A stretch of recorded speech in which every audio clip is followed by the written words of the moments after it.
Ladies and gentlemen, we are live and it is time for the NASCAR Craftsman Truck Series TSport 200 at the Indianapolis Raceway Park. Today, it is time for the first playoff race on the NASCAR Truck Series 2023 season. Just 7 races to go to crowning a champion, and that battle for the championship will only thicken from here on out. We'll take a look at the point standings before we get into the start of today's race, but before we even do that, be sure to hit that like button, subscribe for more daily NASCAR content, as we will have full flag-to-flag coverage for you guys all this weekend for the NASCAR Truck, Xfinity, and Cup Series races, as we do every weekend on the channel for races I don't go to in person. I was at Michigan International Speedway last week for the NASCAR Cup Series race. The Xfinity race we did do live commentary for on Saturday afternoon, but it had a pretty busy weekend after the fact. And, of course, got the race highlight videos up for you guys on both Sunday and Monday, with the race taking over the course of 2 days. No weather should be pushing the finish of this race back here tonight. We will get all 200 laps in a timely fashion. So can't wait to bring you guys the race. Drivers are already strapped into the race trucks right now. They have not yet given the command to fire engines. So with that being said, here are the playoff standings coming into the playoff opener for the round of 10 of the playoffs. Now again, 10 drivers do qualify for the Truck Series playoffs. Only 2 drivers are eliminated after the first 3 races in this 3-race round, and then we will go from 10 to 8, and then of course another 3 races to crown the championship 4 in the winner-take-all finale at Phoenix. Corey Heim comes in with the regular season championship and the most playoff points of any driver this season with 30. Zane Smith has 22 playoff points to start the season as well. Each of those 2 drivers have 2 wins on the year. Carson Hocevar has the most wins of any Truck Series regular with 3 wins and 21 playoff points. He'll be sitting 3rd in points. Christian Eckes has 19 playoff points, also with 2 wins, and Grant Enfinger also has 2 wins on the season with 17 playoff points to start his playoff campaign. Ty Majeski was the highest driver in the regular season standings without a win. Actually finished 2nd in the regular season standings, scoring himself 14 playoff points. Ben Rhodes ends up finishing with a win this season, but 1 playoff point behind his teammate Ty Majeski in the 7th spot in the standings. Nick Sanchez right on the bubble coming into this race today.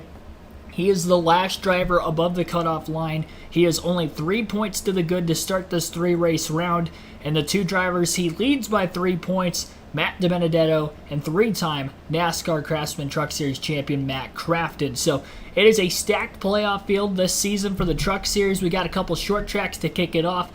This first round, in fact, all short tracks. We have this race here today, obviously. Milwaukee Mile coming up here very shortly on the Truck Series schedule. That will be a track that we used to go to, but the first time in a long time we'll be back there. And then obviously the finale, I believe, will actually be taking place at Kansas for the round of 8 before the next round would begin at Bristol and then Talladega, followed by, I believe, Homestead, and then the finale at Phoenix would be the 7-race playoff schedule for the NASCAR Truck Series. Philip Moore, Michael Turner, Graham Cook, Mike George. See who else is in the chat here before the start of the race. Union Pacific 4855, Trentman Railfan Productions. Wade Solinsky, thanks for tuning in as well. Yeah, got some Aussies in the chat, I see. Shane Van Gisbergen making his NASCAR return this weekend, not just in the NASCAR Cup Series race on Sunday, but also in this NASCAR Craftsman Truck Series race tonight. His first oval start in NASCAR, of course, and his first career truck start at that. We'll take a look at the starting lineup as they've already given the commands to fire engines for today's 200-lap race around this just longer than a half-mile short track. Christian Eckes will be on the pole, of course, one of the playoff drivers. Top qualifying Chevy, the top qualifying Ford at ThorSport Racing. Ty Majeski will start to the outside of row 1. Corey Heim, the regular season champion, to the inside of row 2, and Rajah Caruth, the highest qualifying non-playoff driver, to his outside. Carson Hocevar and Grant Enfinger, 2 more playoff drivers, will line up in row number 3, with Jake Garcia and Zane Smith, the defending champion, in row 4. Nick Sanchez and William Sawalich will be in row 5. Sawalich making his 5th truck start of the season, looking for another top 10 finish. Dean Thompson and Lane Riggs will be in row 6. Riggs had a top 10 in his debut in the Truck Series last year at the age of 16. What can he do in this race here this year at the age of 17? Matt Crafton and Stuart Friesen will be in row 7. In row number 8 is going to be Daniel Dye and Colby Howard.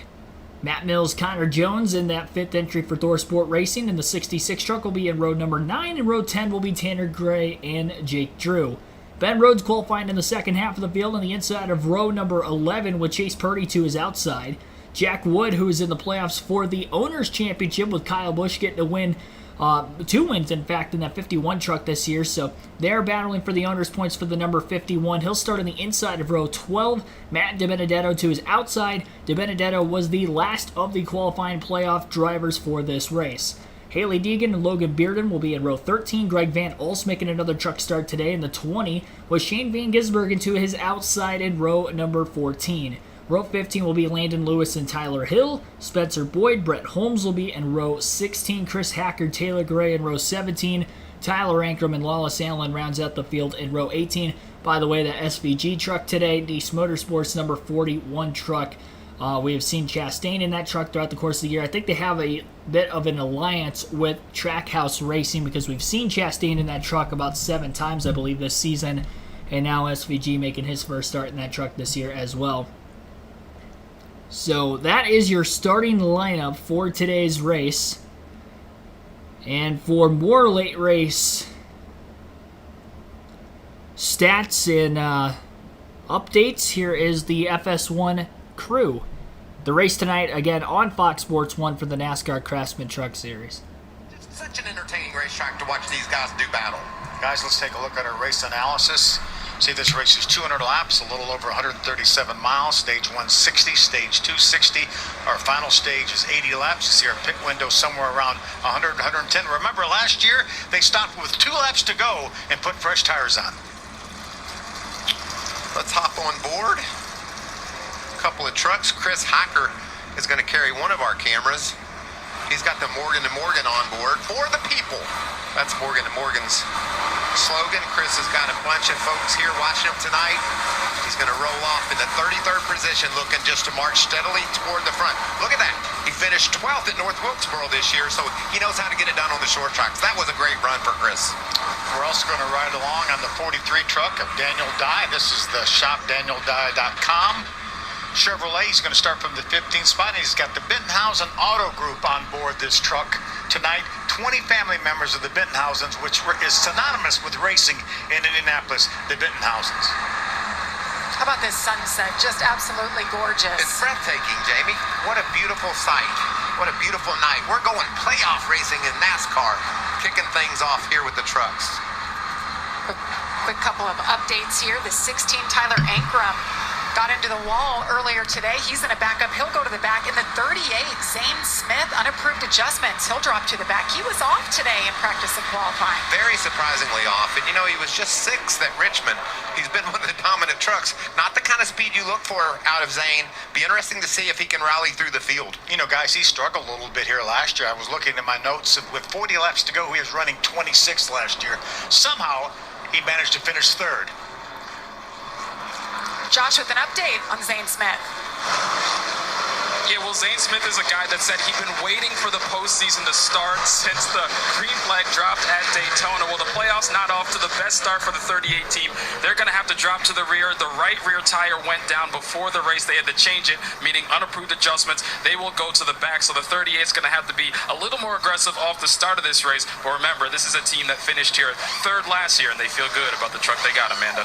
Josh, it's not starting well for Matty D either. He's starting 24th tonight, and he didn't mince words when he said, "This is the worst truck I've had all year." They were loose in practice, then tight in qualifying, and the issues were 2 separate things, so they're scratching their heads now. But Matt said he's been working on controlling his racing emotions, trying to race smart. He said he does not want to make a bad situation even worse tonight. And it's good to see Matt Benedetto and that team, 3rd-year team, and they're in the playoffs. So they'll put all the bad aside, focus forward. As we take a look at our leaderboard, Corey Heim on top. He took in the most stage points. He just had, a great regular season. Took the regular season championship, so he's seated P1. Yeah, he never led a lap in the first 6 races of the year. Then he's led laps in each of the last 9, all top 10 finishes. Does that make Matt the backdoor Matts? Because they're already in red. And they just cranked their engines. They're already. We can't have this, man. They still got a chance. They still have a chance to not be backdoor Matts. As the trucks come down, checking their pit road speed. That's interesting. It's all science. They have technology that tells them what the speed is, but then you just want to make sure you back it up. You drive down pit road, you look at your tachometer and make sure the data that your team supplied you with matches what your tachometer says. This is an important exercise for these guys because you have to be very, very precise and very proficient on pit road. We saw last time out at Richmond, Ty Majeski get busted for speeding. Arguably probably cost him the race. It was 0.01 miles an hour too fast is what he got busted for speeding. No mistakes tonight, right? That's some Denny Hamlin stuff right there when you get that precise. Yeah, 0.01 over the speed limit. And Ty Majeski, he's been all business all day. I don't think we've seen him crack a smile every time the camera is on him. And by the way, you could see the different things that make these playoff drivers stand apart. You see the red splitter, red spoiler. They even have on the back windshield, they have the NASCAR bars. So that will show you who's in the playoffs. And speaking of, our truck, Mikey, it's back. We're going trucking, on track and off. We're going to head from IRP up to the Milwaukee Mile. Man, I cannot wait to watch these trucks do battle there. Then out to Kansas. And Phil, where do you say we go east a little bit? Let's go to Bristol for that high bank half-mile race there in September. And then we're going to go to the biggest racetrack we go to, Talladega, 2.66 miles. Well, let me just tell you what we're going to do. Y'all might do it. I ain't taking that pickup truck to Phoenix. I'm going to get me a plane ride out there somehow because that's a haul. But there's what Can we ship the truck out there? There's what we're all after. That beautiful Craftsman Truck Series championship trophy. 8 different teams represented, the most ever in the playoffs. I tell people all the time, I don't have the money I won when I won the Daytona 500, but I know exactly where those 2 trophies are. Trophies mean the world to you, especially as you get older. You look at them and it brings back great memories. And having a truck championship, Zane Smith did it a year ago. Who can do it this year?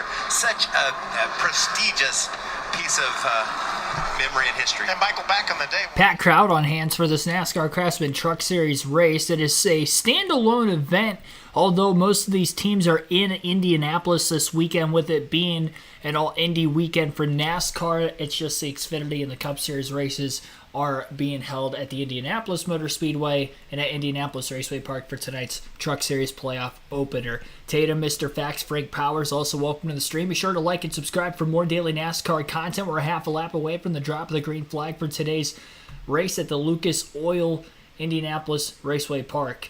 TSport 200 will be the title sponsor for this race.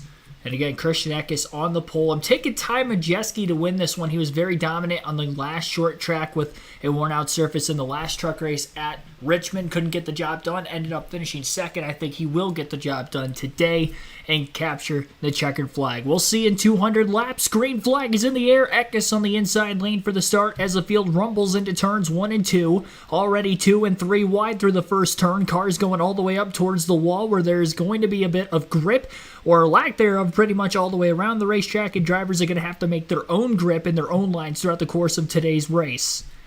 Eckes is going to lead the opening lap. A couple trucks going down to the apron with both 2 tires and all 4 tires in the middle of the pack. Some of those in the back half of the top 10 still battling 2 and 3 wide through the front stretch into turns 1 and 2 for the second time.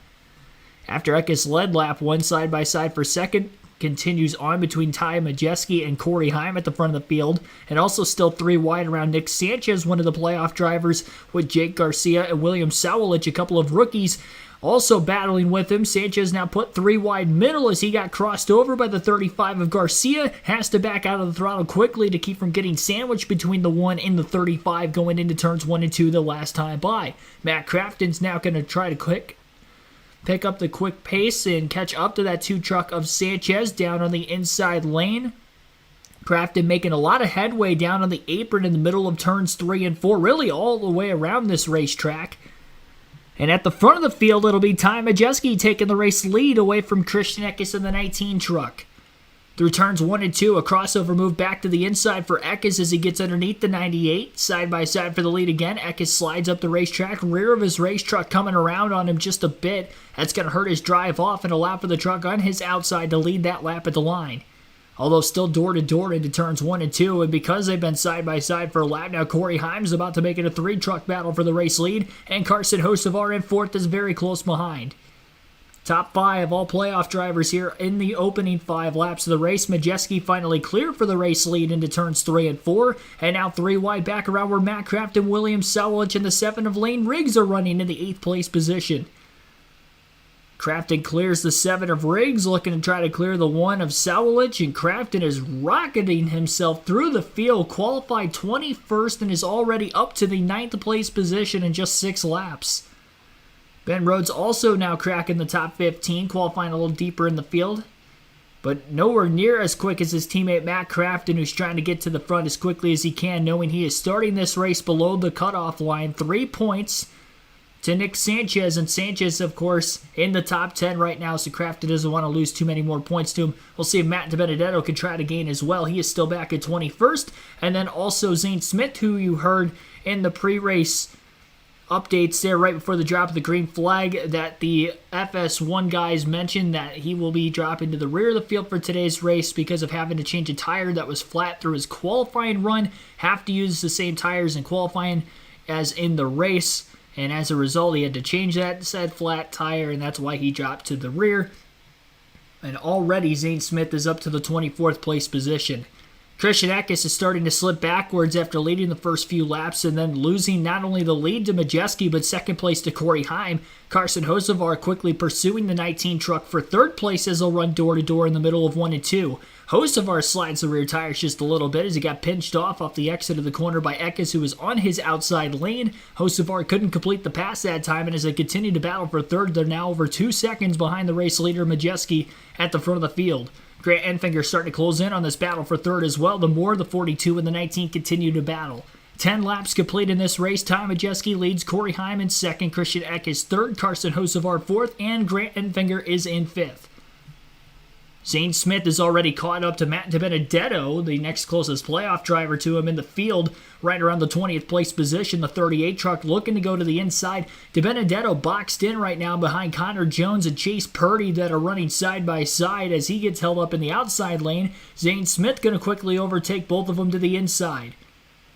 Now he gets crowded by Connor Jones, maybe a little bit of contact between the 38 and the 66. DiBenedetto goes to the outside 3 wide, trying to get by both race trucks.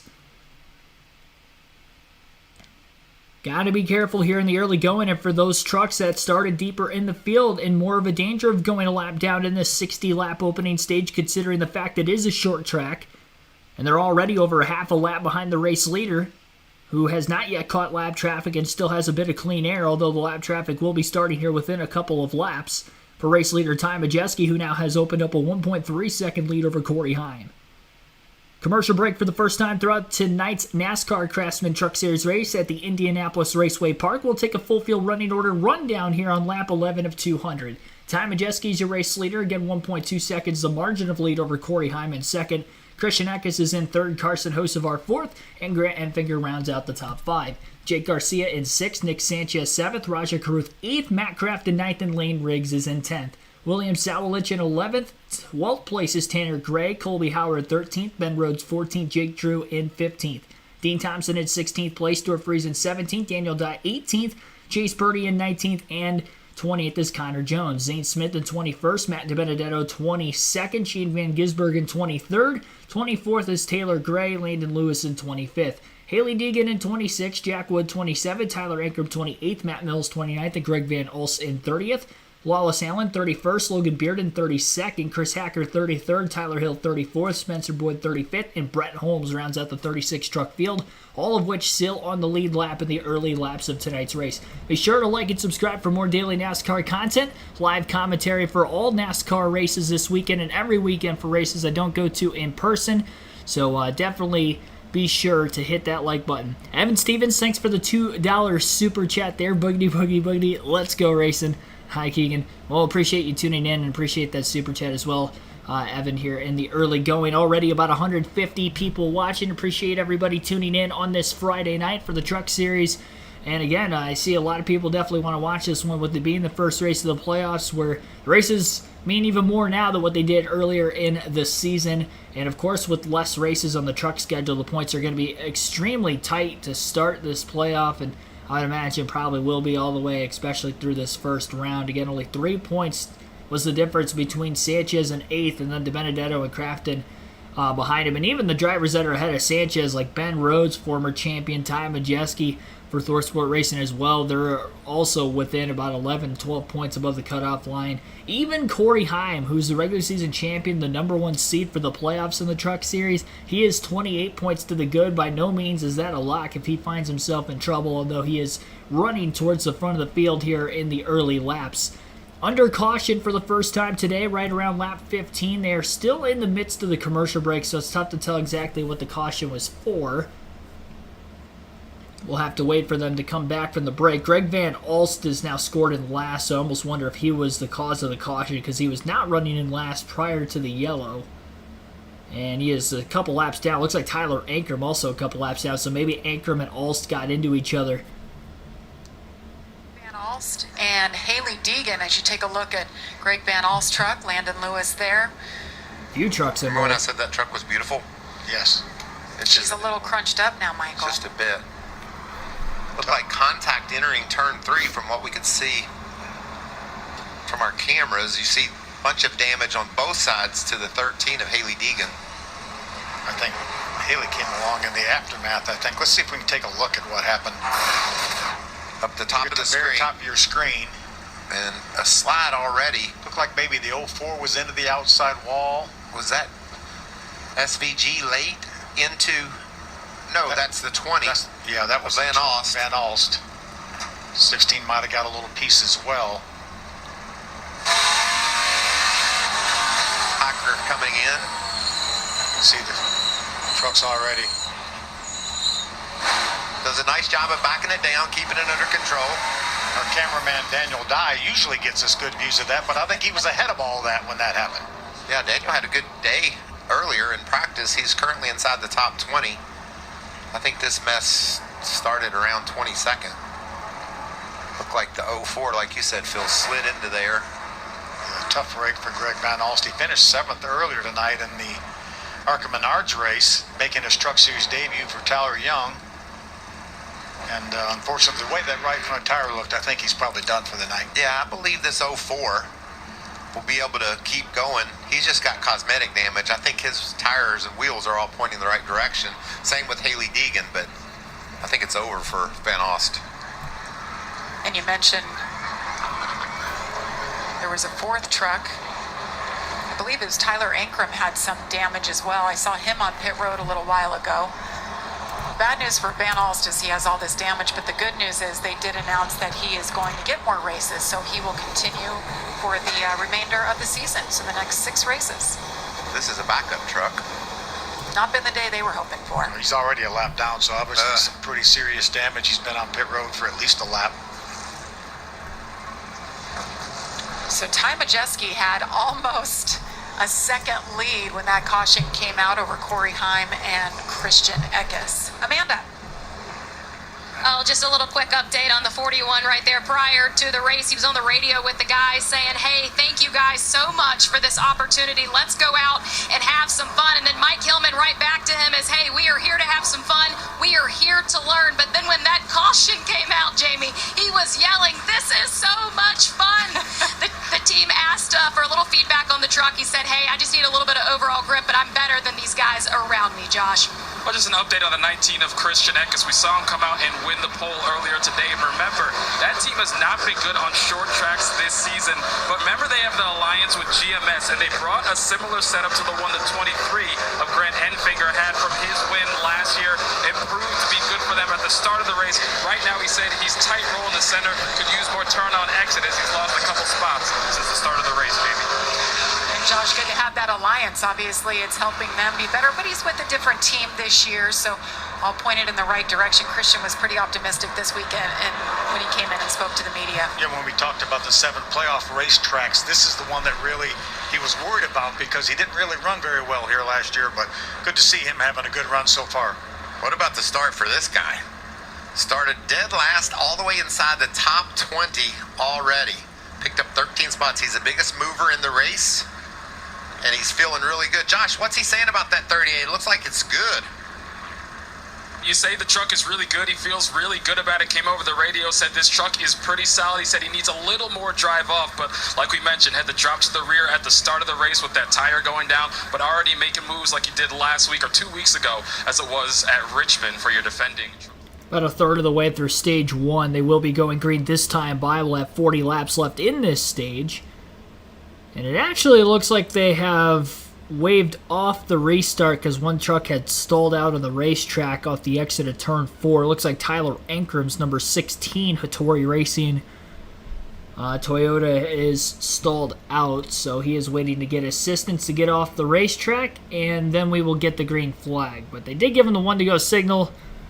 Let's have a truck that stalled out. Got a little push start. It looks like Ankram is running once again.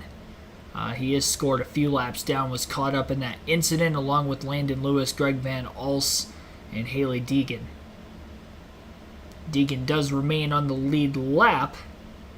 Everybody else involved in the incident was trapped at least 1 or more laps down, and Greg Van Als has had his night come to an end. A lot of last place finishes I've noticed for Van Alst in the Xfinity and the Truck Series starts that he's had this year. Tough break, just can't seem to stay out of trouble, whether it's his own fault or something breaking on the race car or race truck that causes him to have an early exit, and definitely not the start to his NASCAR career that he would have wanted after going to victory lane in the ARCA race at Daytona at the beginning of the season.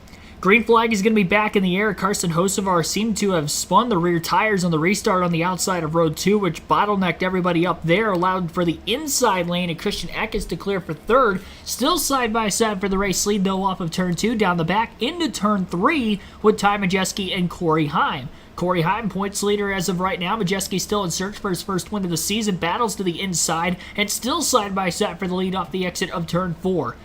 Very flat racetrack, a lot more narrow, although the wear of this track similar to that of North Wilkesboro, as well as the actual length of the racetrack itself similar to North Wilkesboro Speedway that the Truck Series ran a points race on earlier in the year. Now is back during the All-Star Race weekend in May. Corey Heim has led his first couple laps of the race following this restart. It looked like he was going to have the 98 truck cleared, but then Majeski battled back to the inside once again and looking even stronger than the 11, just having a hard time trying to pass him on the inside, and again fails to make the passes. It seems like Majeski's better in 3 and 4 than 1 and 2. 1 and 2, again he slips up and has to fall back in line behind Heim. Heim moves down to the bottom to try to protect this time. Majeski goes even lower to the apron that time with all 4 tires no out of bounds here, of course, at IRP. You'll see a lot of drivers use that portion of the racetrack to find extra grip, as we've already seen in the early laps. The more rubber that gets laid down, the more grippy it's going to get throughout the course of the night. But a lot of trucks running that middle to upper groove for the most part, the passing lane all the way down around the bottom, obviously.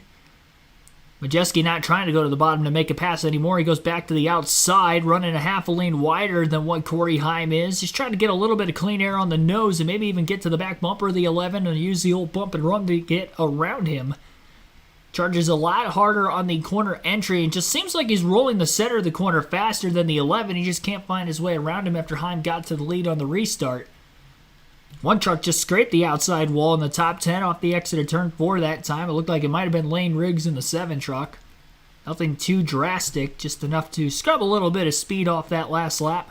No major damage around the race car, and all tires are up. Raja Karut still holding on the top 10 right in front of Riggs. Got 3 rookies, in fact, running 6th, 7th, and 8th of Garcia, Carruth, and Riggs. And 9th, for that matter, was Sanchez, who was the only rookie to make it into the playoffs in the Truck Series this season. So make that 4 rookies in a row in the back half of the top 10.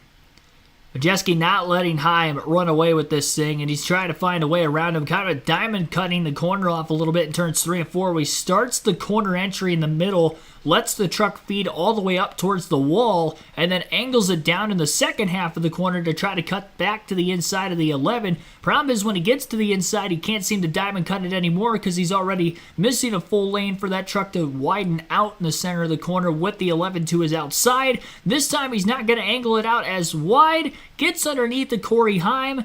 Can't get that drive off needed to clear him. We'll see if he can do it again in 1 and 2. This is the corner he has struggled when trying to pass the 11. Slide job up the racetrack. Almost makes contact. Not going to put Heim in a great position there, but does keep it off of him. Clean racing, hard racing for the race lead halfway through this first stage. Playoff point, of course, on the line. Stage points on the line for this current round of the playoffs. And you can tell the battle is very intense between Heim and Majeski as they are not letting go of one another. Majeski had about a 1.4 second lead when that caution came out at lap 15. Lost it on the restart, still trying to get it back. And Corey Heim is running a pretty good pace because even with these two battling back and forth, Eckes in third on back is still over a second and a half off of these top two in front of him. Lane Riggs making a pass on Raja Karut the last lap for 7th place. Riggs is in the 7 truck for Spire Motorsports tonight, by the way. If I remember correctly, I think he ran the 66 truck, a ThorSport entry truck last season when he ran at IRP in his first career truck start.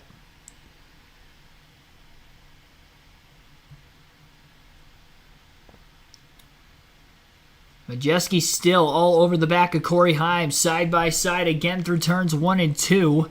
So Majeski's able to pin his race truck down to the bottom, but he can't stay side by side from the backstretch into turns 3 and 4 again. And you just wonder how much he is working that race truck, and maybe he could be burning his tires off a bit more than what Corey Heim is doing, which is only going to help Heim over the course of this longer run. Nobody pitted at the front of the field at all during that last caution, so everybody's still on the same set of tires that they started this race off with. And knowing how abrasive this track is on tires, we've already seen quite a bit of fall off. Surprised we haven't seen more fall off, though, to be completely honest, considering how worn out and old this surface is, as the fall off has been right around 8 to 9 tenths of a second from their fastest laps of the race, set back on laps 2 and 3 for most of the field. A couple other trucks ran their fastest laps around laps 7 or 8 of those that were in the middle of the pack, and maybe around other trucks for those first few laps, and couldn't really get the space needed to put down their fastest laps that they could have in this race. Carruth, after passing, or getting passed, I should say, by Riggs for position, looks like he just got passed by Nick Sanchez as well, dropping back to the 9th spot now as Carruth in the 24. Shane Van Gisbergen still back in the 23rd place position, right around where he qualified in this race. Just looking to stay on the lead lap to the end of this first stage. That caution that came out definitely helped him, so he didn't have to run green this entire stage. And we'll see what adjustments that 41 truck can make when they have their first pit stop of the day coming up during that stage 1 break. Of course, very minimal practice and qualifying for NASCAR nowadays, post-COVID-19 pandemic. A lot of tracks, unless we go to them for the first time or they're a major race on the schedule, that they don't have full practice sessions anymore, and that goes for all 3 series. So when you have a start for your first time, when you're not familiar not only with these trucks but with oval racing in general, that could definitely hinder maybe some sort of quickness that you might have gotten with trying to gain knowledge with the race truck and with this race track compared to years past. But just looking to complete all the laps tonight, I think would be pretty good for his first oval start. And so far doing just that. Not only the battle for the lead has continued all the way through the side-by-side commercial break to now, but they are also battling with lap traffic at the tail end of the field. Just saw Landon Lewis lose another lap there. Of course, he had damage from that earlier incident. Brett Holmes at the very tail end of the field about to go a lap down. Next time, Majeski slings his truck to the race lead in turns 1 and 2. Clears Corey Heim. Heim trying the undercut crossover move down the backstretch, but he couldn't quite get back to the inside of Majeski's race truck. And Majeski will hold on to the lead with 20 laps to go now in stage 1 at the start-finish line this time by. So Majeski out in front looking to pull away from Heim, who is 2/10 of a second off the race lead. Christian Eckes is 2 seconds off the lead in third. Carson Hocevar is 2.6 seconds back in fourth. And Grant Enfinger is in fifth place at 3 seconds off the race lead. Jake Garcia in sixth is 3.2 seconds back. Lane Riggs in seventh is 4.7 seconds off the lead. Raja Karuth is 6 seconds off the lead in eighth. Nick Sanchez 6.3 seconds back in ninth. And Tanner Gray rounds out the top 10. He is 6.9 seconds off of race leader Ty Majeski. So Majeski out in front. Going to lap his teammate there, Connor Jones, in the 66 next. Still got a decent amount of laps left in this first stage. Stuart Friesen picking up where he left off with a terrible racetrack at Richmond. Same going for him here tonight on a similar short track. Just with the wear on the surface. Slightly shorter in length as IRP than Richmond. But that is why I picked Majeski, because of how quick he was in the last race on a very similar racetrack just 2 weeks ago. And now he is out in front and maybe looking like the quickest here tonight once again, just looking to get that first win of the season this go-around. You can vote for who you think will win today's race in the community, or not the community tab, and the poll that I have up in the chat right now. We'll close that poll at the end of stage 2 per usual on these NASCAR live commentary streams. So again, at the end of stage 2, we will close the poll. Pretty one-sided right now that you guys think that somebody other than Christian Eckes, Corey Heim, or Ty Majeski will win. 57% of you say otherwise, make that 56% now. 19% for Heim, 15% for Eckes, and Majeski at 11% of those votes. Brandon Martinez, thanks for tuning into the stream. Nismo4270, thanks for tuning in as well. Michael Honeychuck, Roy W., Brett Whitesides, also welcome in. Brett Ryan, some of you guys have been here for a little bit. Joanne C., welcome back. Yeah, Nismo, I saw your comment in the chat right before they went back to racing about the engines. I know that these are all spec engines. I think somebody verified in the chat what they were exactly. I wasn't exactly sure with the truck series, to be completely honest. I wasn't sure what horsepower they were running. I knew it was less than the Cup series, but I wasn't sure how much less. The Cup series with the next-gen cars at 650. They're actually still technically 900 horsepower engines, but they choke them off to 650 for the car with the package that they run for, just kind of similar to what they did with the 750 package that they had for the last generation of car for the Cup Series as well. Ben Don't, thanks for tuning in. Also, hopefully I said your last name correctly. iRacing 413, also welcome into the stream here on a Friday night. Just over 200 people watching. Again, be sure to like and subscribe for more daily NASCAR content. And I should say weekly, technically, NASCAR content with these live commentary streams, and hopefully getting back to the midweek streams starting this weekend once again as well. Showed a little contact on track. Quite significant contact at that with Jake Garcia and Grant Enfinger that were battling for position as Enfinger got squeezed into the wall by the rookie Garcia, who passed him for the 5th place spot just a few laps ago. Fastest lap on the racetrack that last time by was ran by Ty Majeski as he ran a 24.707, 0.2 quicker than Christian Eckes, who had the second fastest lap and was about a 10th quicker than the second place truck of Corey Heim. And they have now fallen about 1.4 seconds off the original race pace on fresh tires, compared to where they're at right now with about 40 laps on their tires, minus all the caution laps, of course, that were ran. So I got the number 40 as we're on lap 48. Again, 60 laps at stage 1, 60 laps also at stage 2 tonight. Final stage will be 80 laps. They will not have to make a pit stop at all during green flag conditions for today's race because of the way the stage splits are. Though with a lot of these NASCAR Cup Series teams helping out with the Truck Series and the Xfinity Series on the given weekend, I'm not sure if there's going to be live pit stops tonight or not. They're technically not at the Indianapolis Motor Speedway, even though they're in the same city. I'm not exactly sure if all the teams were able to get help or not, so I guess we'll find out if we'll have live pit stops or not once they get to that first stage in. I would like to think that we are going to have it. I really hope we do, not just for the pure racing aspect of it, but also with this being a playoff race. I'd like to see pit strategy really try to play itself out, but if we don't have it, we don't have it. Majeski's still pulling away right now. 2.1 seconds now ahead of Heim. Christian Eckes is in third place, 3.2 seconds back. Jake Garcia is in fourth, 4.8 seconds off the lead. Carson Hocevar now back into fifth place. Is 5.1 seconds off the lead as Garcia moves to fourth, passing Hocevar, the second-year Truck Series driver, getting passed by the rookie.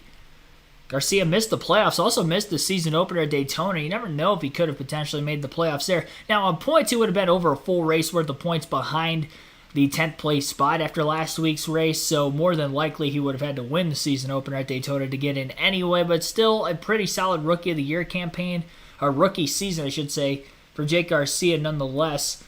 Considering the fact he is just 18 years of age and with a slightly underfunded team compared to a lot of these bigger teams as well, has definitely been performing well and has quite a few top 10s. Looking for another one here today, maybe even a top 5 and an outside chance at the win if under the right circumstances late in this race. Michael Turner, thanks for tuning in also. Live pit stops tonight, saw Bob Pocker's tweets. Okay, now that's a good sign. Our goal, by the way, is 100 likes on the stream for this truck race, so 100 likes is our goal tonight. Let's get there as soon as we can.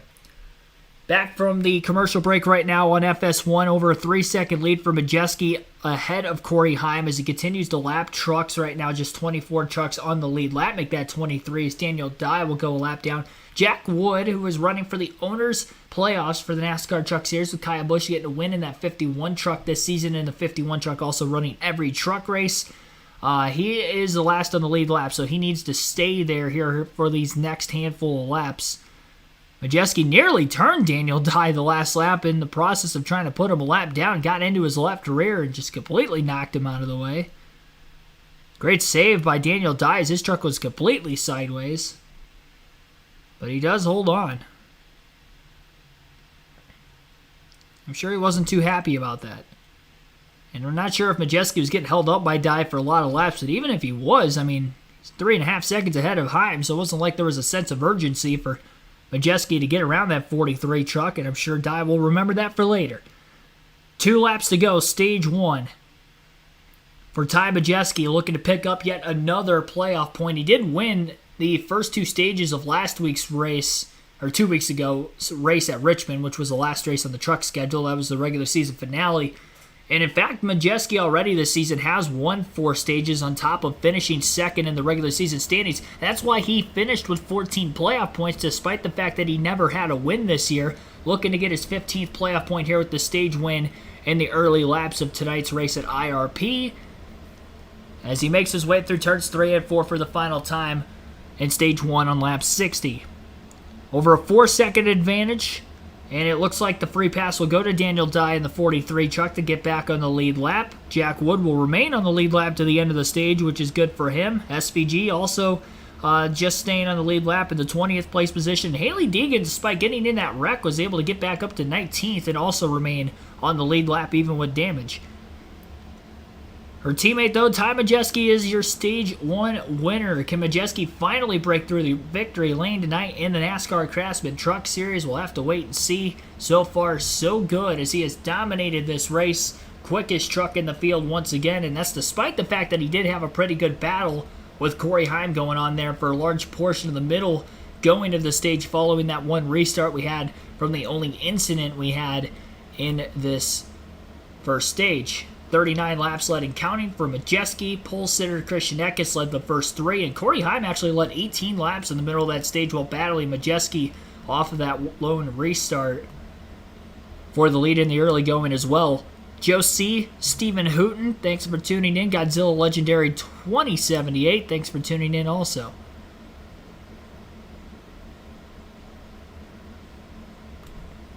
Just over 200 people watching. Thank you, everybody, for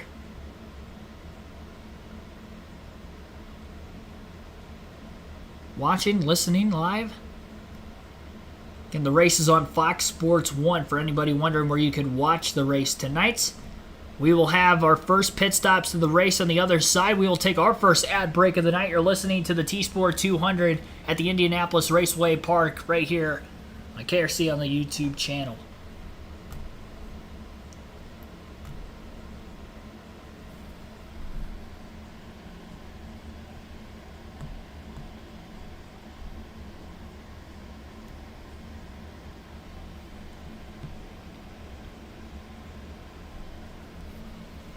Tomorrow's NASCAR Xfinity Series live commentary coverage will begin at 5:30 p.m. Eastern Standard Time. That race will be taking place on the Indianapolis Road Course, and also the Cup Series race on Sunday, which will be taking place at the Indianapolis Road Course. Our live commentary will begin at 2 p.m. Eastern Standard Time, roughly a half hour to 45 minutes before the drop of the green flag for that race. We can get all the pre-race predictions in before the start, as we usually do for the Cup Series races on the channel, and then we go live pretty much within 10 to 15 minutes or so before the drop of the green flag for the Truck and Xfinity races every weekend. So don't usually have a pre-race show with those. So again, Xfinity race tomorrow at 5:30 Eastern Standard Time, 2 p.m. Eastern Standard Time on Sunday for our NASCAR Cup race.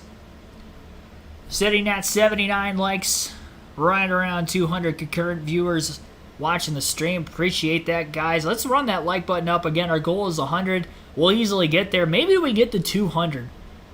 I don't think we've ever gotten above 150 for a truck race. Let's set a record tonight. Let's make this the most watched truck race we've ever had on the channel, which would be insane. I know it's the first race of the playoffs, but you would think like Daytona during speed weeks would automatically just have to be the most viewed, but we'll see. We'll see. We can break a record here tonight. Road to 5,000 subscribers on the channel as well, so try to get to that before the end of the NASCAR season this year as well. Pit road should be open this time by.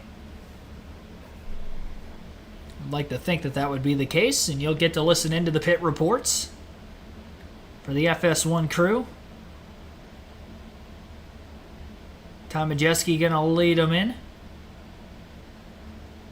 And it looks like he's got a 2-truck gap between himself and then the second place trucker, Corey Heim. That's how many lap trucks were between the top two, so he'll have a slight advantage. Got to make sure he doesn't speed, which is what costed him the chance at the win at Richmond a couple weeks ago. Be 7 races of the playoffs, 3 rounds. As drivers make their way down pit road, they all follow Ty Majeski, and they're making their way toward you, Josh. And let's start with your pole sitter, the 19 of Christian Eckes. He said that truck was building free towards the end of that run. No adjustments for them. He just said throw some tires on it. The 11 of Corey Heim. He said that truck was getting tighter towards the end of that run. He said, I don't need a big swing. I just need a little something if I want to be able to get around the 98. And speaking of the 98, your stage 1 winner. His biggest concern was whether or not there was damage on the nose after making contact with the 43. He said it didn't feel like anything, but definitely keep an eye on the 98 to see if anything changes with that truck, guys. Majeski easily wins the race off of pit road. Corey Heim ends up in second. Nobody stayed out of the pits there. 3 spots gained for Hocevar Enfinger. 4 spots gained for Tanner Gray. Christian Eckes loses 3 positions, falling back to 6th. William Sawalich, biggest gainer on pit road, up 5. Lane Riggs, -8. Jake Garcia, -9. Raja Karuth also -8 positions during our first pit stops of the race, again under the stage 1 caution break, just our second caution of tonight's race. Missing in action alien, Matthew Ware, Chris Davis, Team Penske fan, also welcome into the stream. Watt Pilot, welcome in as well. A lot of Aussies and New Zealanders watching tonight, of course, with SVG making his Truck Series debut now. We'll also be running this weekend's Cup Series race. His second career race, will he go 2 for 2? It's going to be interesting. I'm more interested to see how he does this weekend, because I didn't know what to think of him going into Chicago. I mean, most NASCAR fans really didn't know him too well.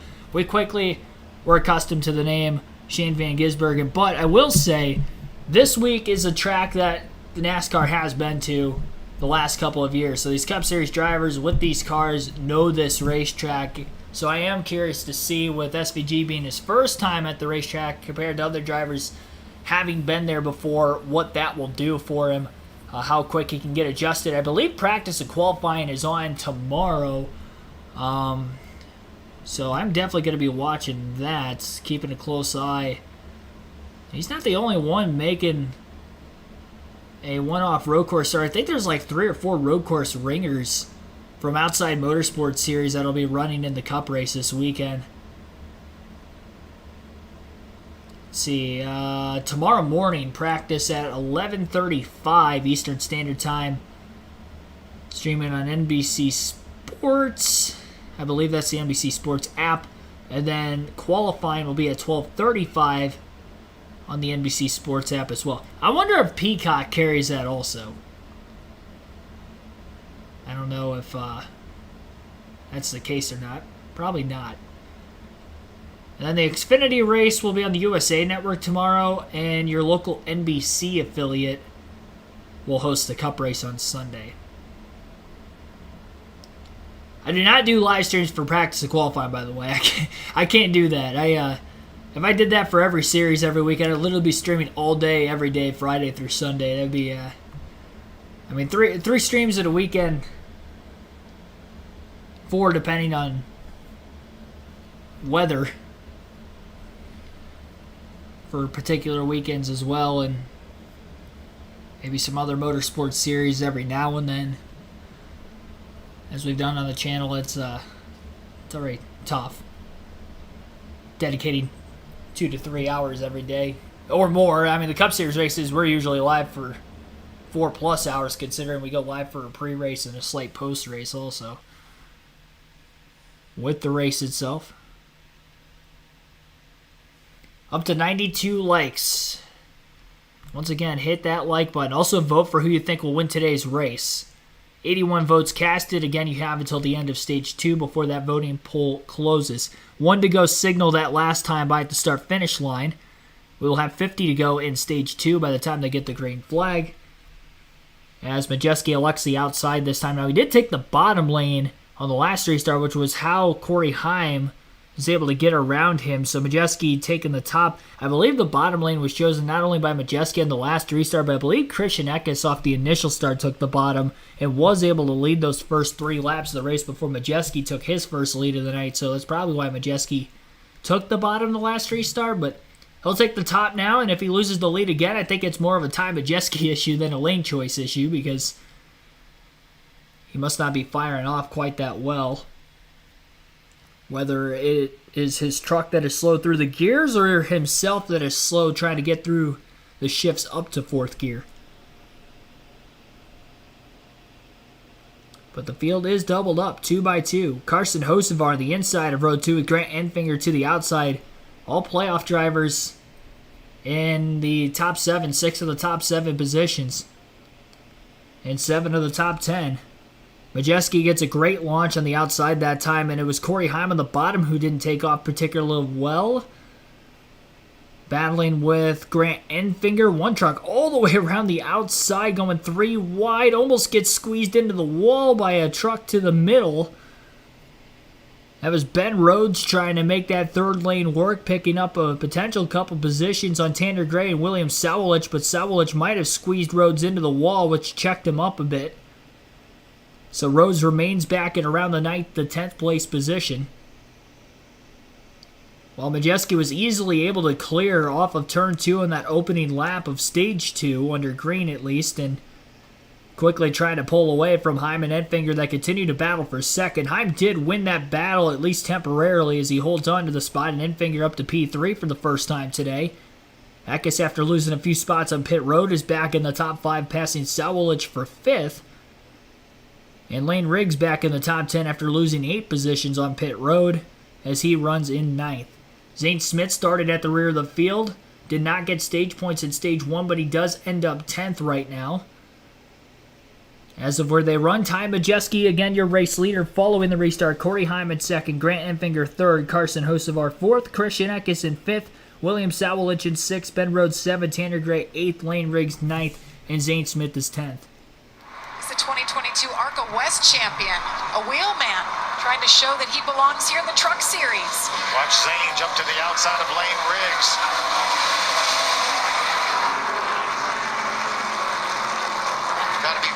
for Ben Rhodes. We talked about the struggle in practice. Now he's up there where he needs to be. Just needed a pit stop, Mikey. Good adjustment by that team. Good driving by champion Ben Rhodes. But Ben Rhodes finished second here last year in the first playoff race. Zane Smith hasn't been able to make up much ground since the restart.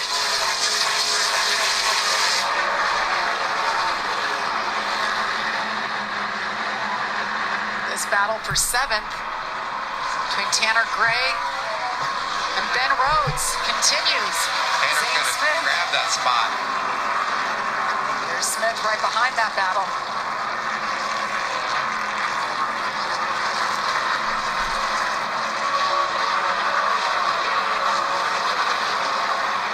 Ty Majeski about a second and a half, little bit more. Second and a half lead over Corey Heim, Grant Enfinger, Carson Hocevar, Christian Eckes, and then you have William Sawalich, the teenager, back in 6th. Michael talked about him at the very top of the show. Only 3 starts, already really impressive. Tell you what else is impressive. The only truck underneath 24 seconds. Ty Majeski, the leader, Grant Enfinger, our last year's winner. The other truck that's underneath 24 seconds. So those are 2 good trucks here. Keep our eye on those guys.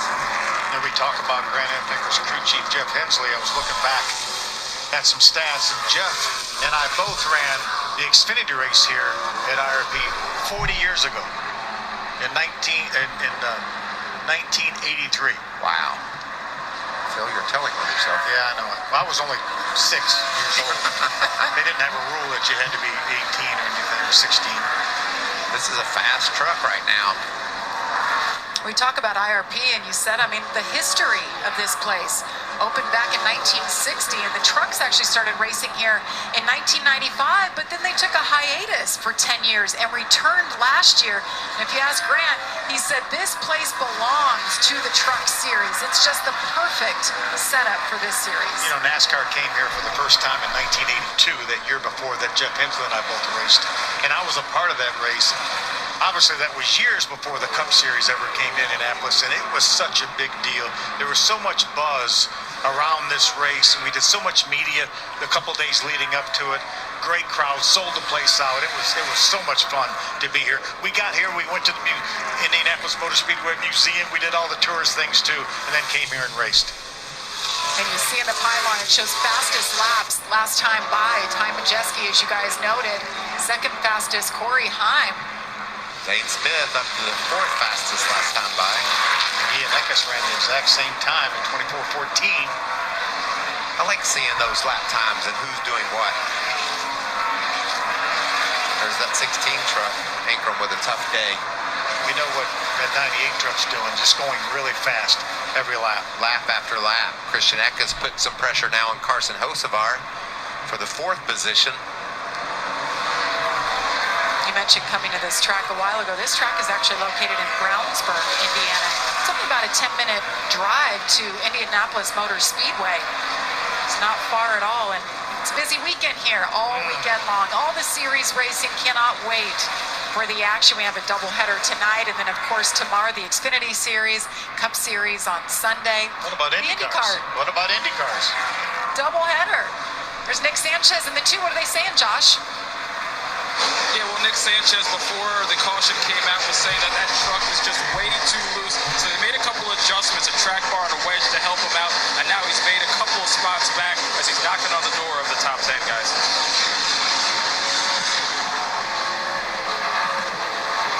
At Craftsman, you see him up there running up the top. He said before that restart that he might have found something up there to his guy. Said that he's getting a lot of front load on those tires on this flat track. And when you go to the 25 that's currently racing in the 16th position, he has made up some spots and starting 22nd. I want to just reiterate that he said he's been working on his mind control to block out emotions. And he said prior to this race that short tracks are the great equalizer. A little contact on that left rear there while racing just outside the top 15. He's running 16th. You better keep your mind straight right now. Need one more adjustment. He's made a little bit of progress since the start of this race, but obviously it's really hard to pass. We saw that 35 truck up inside the top 5 prior to pit stop. Now he's 15th. 28 laps down in stage number 2. Ty Majeski continues to lead. Corey Heim. Lots more action to come from IRP.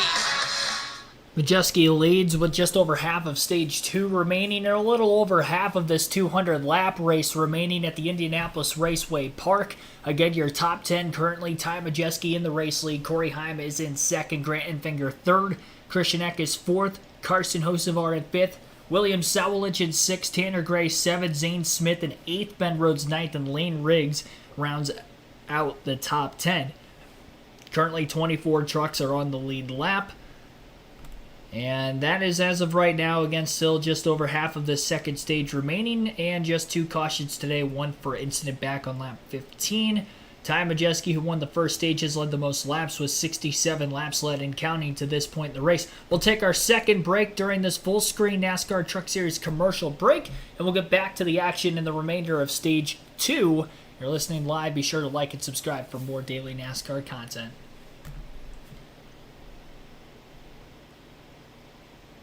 Robert Goodrich, also welcome to the stream. Somebody pointed out my Packers jersey as well. NASCAR Vintage 17, thanks for tuning in. He was the one that did it.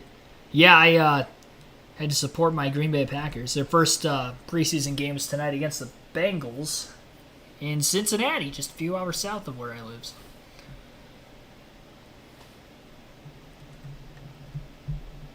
Not keeping an eye on that, though, obviously. We got NASCAR on. Racing's more important to me, personally. But I still had to represent.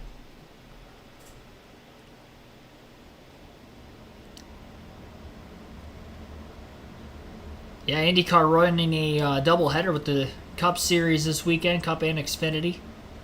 They'll actually be running the early of the 2 races at the Indianapolis Motor Speedway tomorrow on the road course. IndyCar will be starting just after noon Eastern Standard Time, and then the Xfinity race at 5:30.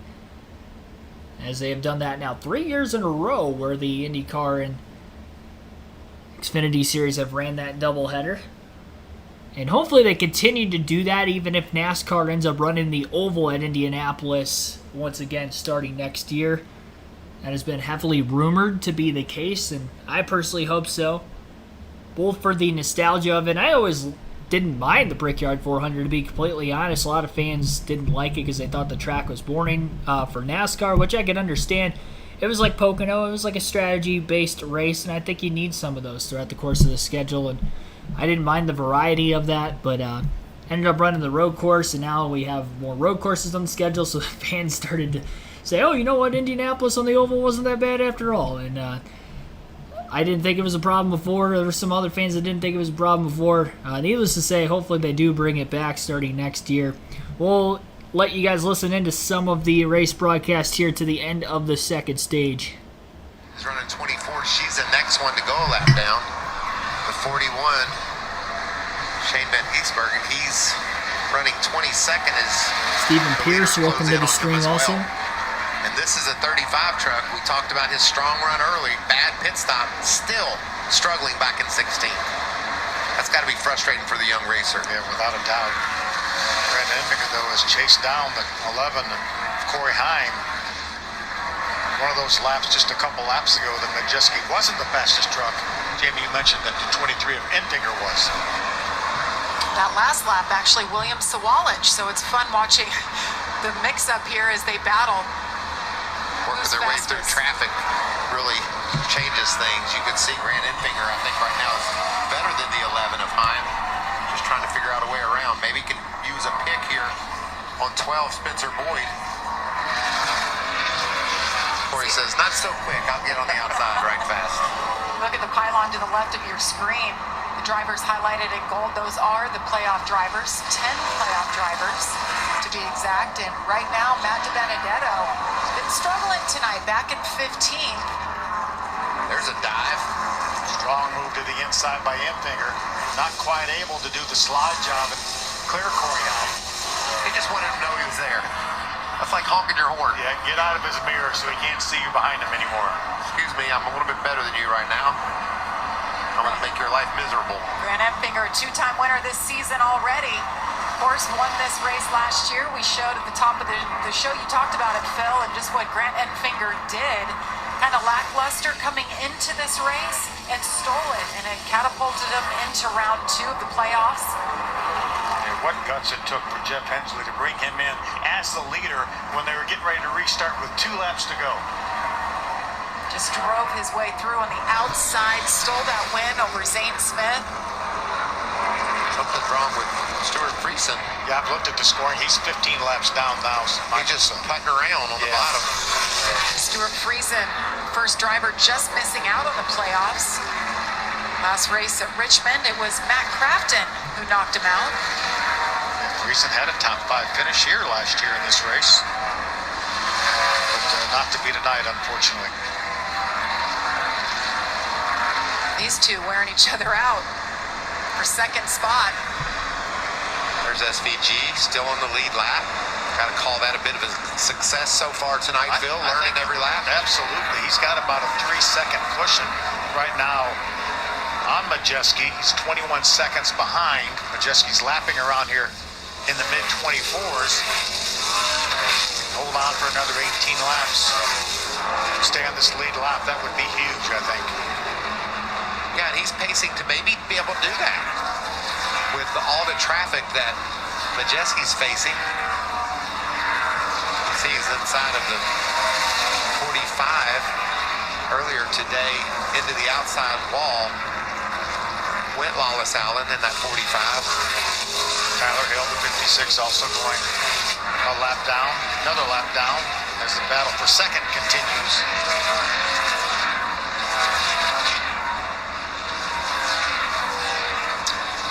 17 laps to go here in stage number 2. We're going to step aside. You won't miss anything. Ty Majeski, Corey Heim, Grant Enfinger, your top 3. Down to 16 laps to go now in stage 2. 4-second lead built up for Ty Majeski over Corey Heim in second. Grant Enfinger remains in third. Christian Eck is fourth. And Carson Hocevar rounds out the top 5. We'll stay right here. We won't take another break this commercial break. So appreciate all you guys staying with us on the stream, staying with me, staying with us in general, chat. What else we got in here that I haven't seen yet? Jason Ball, thanks for tuning in. We have hit our goal of 100 likes on the stream. Appreciate that. We are still in stage 2 and just past halfway, so it is not impossible to get to 200 likes. So be sure to hit that like button. Subscribe for more daily NASCAR content. We'll have live commentary coverage all this weekend for the NASCAR events. Xfinity Series race tomorrow at 5:30 Eastern Standard Time again on the channel. And then also same time zone for Sunday, a 2 p.m. start time for our stream. Then we have not had a caution in stage 2 during tonight's Truck Series playoff opener. The only caution for incident was in fact back on lap 15 in the opening stage of the race. So we've gone almost 100 laps without a caution for incident. Of course, we did have the stage 2 break, and we will have another guaranteed yellow with the next stage break coming up. It'll be the last guaranteed yellow we'll end up having in this race. Now for the Xfinity and Cup races this weekend, because they're on a road course, there will not be stage cautions. But for this oval race here for the Truck Series tonight, there is, obviously. Shane Van Gisbergen just about to go a lap down at the hands of Ty Majeski with 11 laps to go in this second stage. Now, he could still get the free pass, which is awarded to the first car 1 lap down under a caution period to get back on the lead lap. So as long as Jack Wood in 21st doesn't go a lap down, SVG will be back on the lead lap to start stage 3. Although that is going to be pretty tough considering the fact that Jack Wood and Taylor Gray are at the very tail end of the field. In fact, Wood just passed Gray for position, so now Taylor Gray is the last driver on the lead lap. He's right in front of the 98. Now, the 41 could still catch up to that 17 truck, because it does seem like Gray is really fading over the course of the run. Looking at the lap times between SVG and Taylor Gray, that last time by SVG was about 2/10 quicker, so There's a chance he could run Gray down. Majeski zips by to the outside of Taylor Gray to put him a lap down, so 41 truck now having to close, and he definitely is. Gray has moved down to the bottom of the racetrack, off the top, so maybe his truck isn't handling well to run that outside. Ty Majeski kind of running the middle group through turns 3 and 4 as well. SVG pulling all the way down to the apron with all 4 tires through 3 and 4, so a lot of different lines being ran here by a lot of different drivers, corner after corner.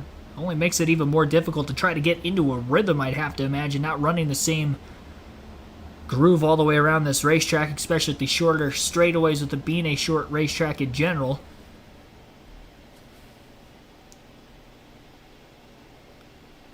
Now it's just a matter of, can Jack Woods stay on the lead lap to the end of the stage? Again, he is going for the owner's standings championship in the 51. And SVG did just pass Taylor Gray for the free pass position, which was also for 21st.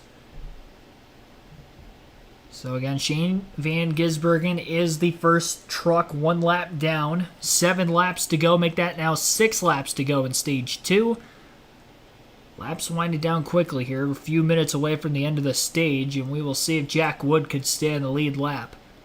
Now, Wood is about 3 full seconds behind where Dean Thompson in 19th is ahead of him, so if Wood was to lose a lap, he would be the only one really that would go a lap down to the end of the stage. Nobody else in front of him would. At least it doesn't seem to be the case. Caution is out right before the end of the stage as we have trouble. The 30 truck, I believe that's Chris Hacker, is around on the back straightaway and parked against the inside guardrail in the grass. He is getting rolling again, and quite a bit of damage to the left front of the 30 truck of Hacker.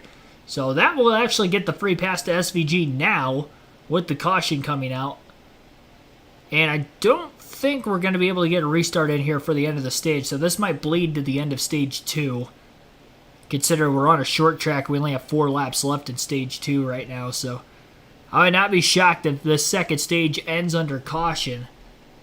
But you'd have to hope it does if you're one of the playoff drivers, because of the fact that that would definitely split the strategy up quite a bit for who would stay out to get stage points and who wouldn't.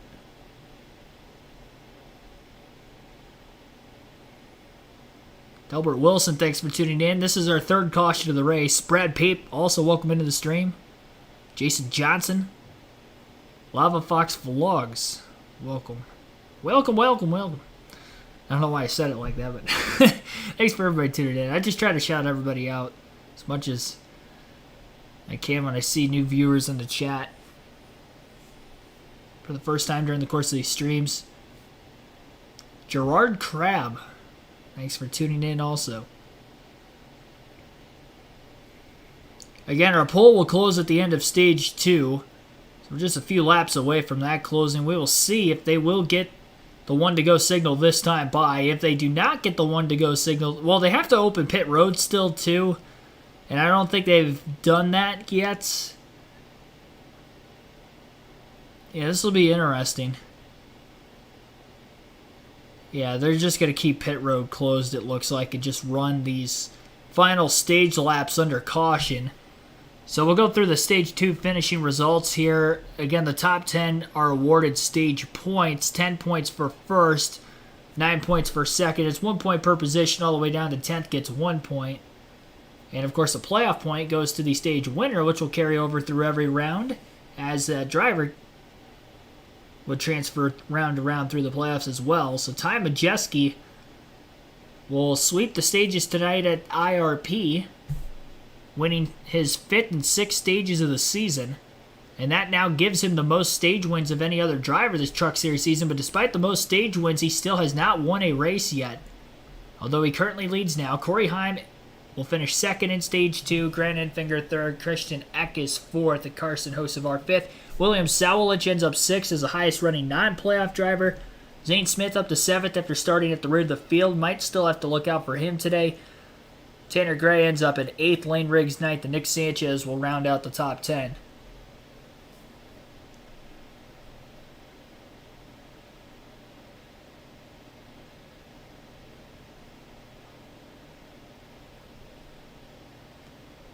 They're on the final lap of the stage right now, but again, it will finish under caution. Rod Brown also welcome.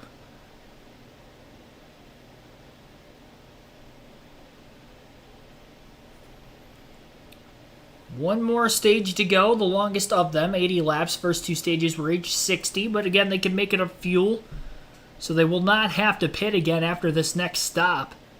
And I'm not sure if they're going to have another set of tires left, where if we saw a caution at all in the final stage, if we'd end up seeing pit stops or not. It'd be very interesting. I would imagine these teams will have more than 2 sets of tires, but I am not completely sure of that either.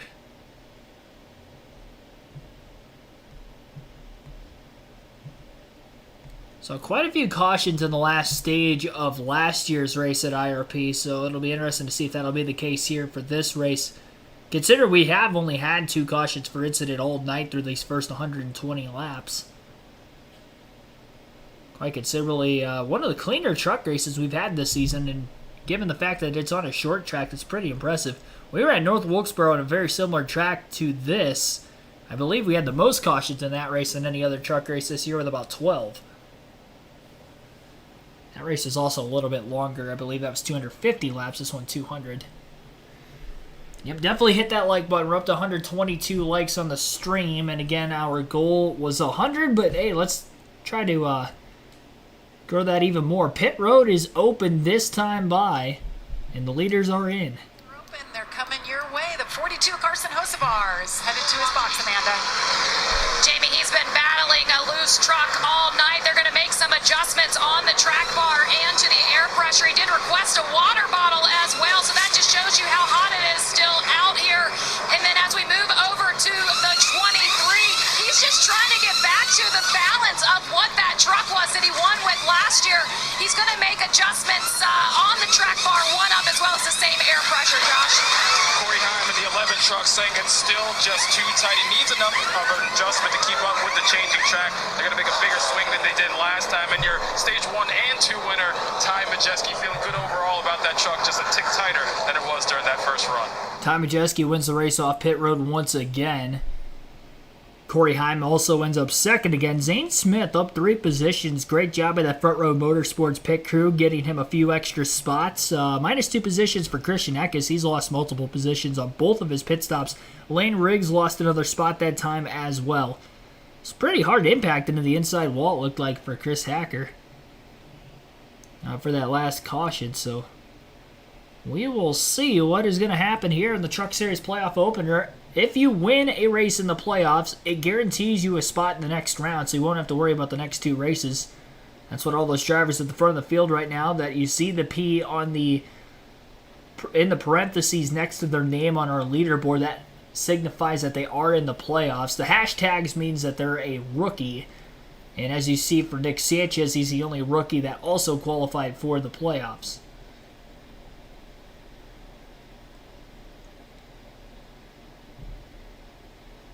So Majeski will lead the field to the green coming up. He had a good restart the last time on the outside. I would imagine he'll take the top lane for the front row again, and we will see if Corey Heim can try to keep up with him, because outside of the race starts, it's going to be tough to beat the 98 tonight. TRG Tornado, thanks for tuning in.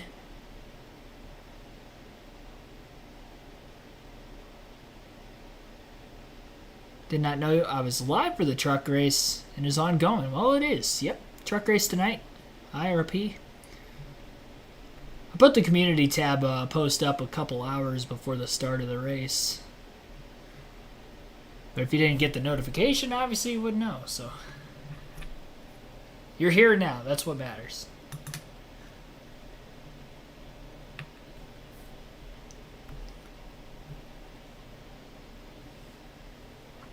So 21 trucks on the lead lap, and again, SVG got the free pass with that caution coming out, which bled into the end of the second stage. So still sitting at just 3 cautions for the night, 2 for incident, and then the stage 1 break as well.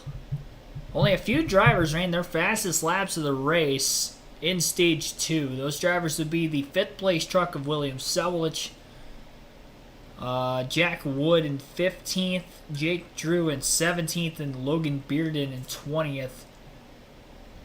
were the only trucks on the lead lap that ran their fastest laps of the race in Stage 2. Everybody else ran their fastest laps of the race in Stage 1 between laps 2 and 4, except for Zane Smith, whose fastest lap was on lap 8, but he started at the rear of the field, so he probably had a lot of slower trucks that were starting just in front of him that he was taking time to pass before he put his quickest lap down of the race.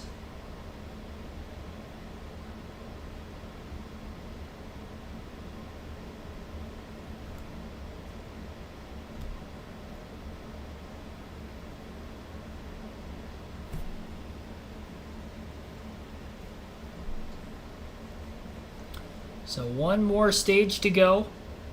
During our Stage 2 break, I'll give you guys a little diecast showing off one of my diecasts for my collection. I still got to get the 1/64 scale diecast here so I can start showing those off, because the last couple weeks I've been showing all the 1/24 scale diecasts that I haven't added to that collection yet. This is a 2004 Dale Earnhardt Jr. number 81. It's a NASCAR Xfinity Series car. At the time, it was the Busch Series, but NASCAR Xfinity car now, Gen 4, Monte Carlo, Chevrolet. It's got a little bit of dust on it, but other than the slight dust on it, it's actually one of the shinier cars I have. Ritz Oreo Chevrolet for this Earnhardt car. Odd to see number 81, but he did drive this number for the 2005 season, not 2004. Sorry if I said 04. This is from 2005. The Busch Series. Won a couple races this season with this car, this scheme. Also had a Menards scheme with this one, but this one was probably my favorite of them. The Ritz Oreo scheme over the years, solid schemes. I've got an Oreo's Dale Jr. Busch car as well. Some of the better Gen 4 schemes from those later Gen 4 years, I'd probably say came from the Busch Series.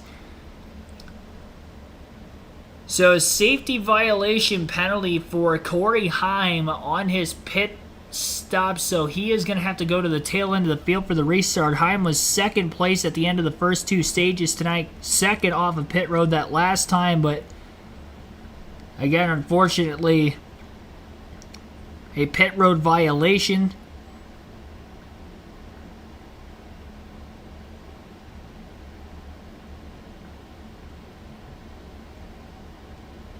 And then also Grant Enfinger with a pretty slow pit stop as well, comes out 19th, so he was in the top 5. So two drivers that were in the top 5 now going to be at the tail end of the field for the restart. A slow stop for Enfinger on the left side, and then a pit road penalty for Corey Heim, your regular season champion.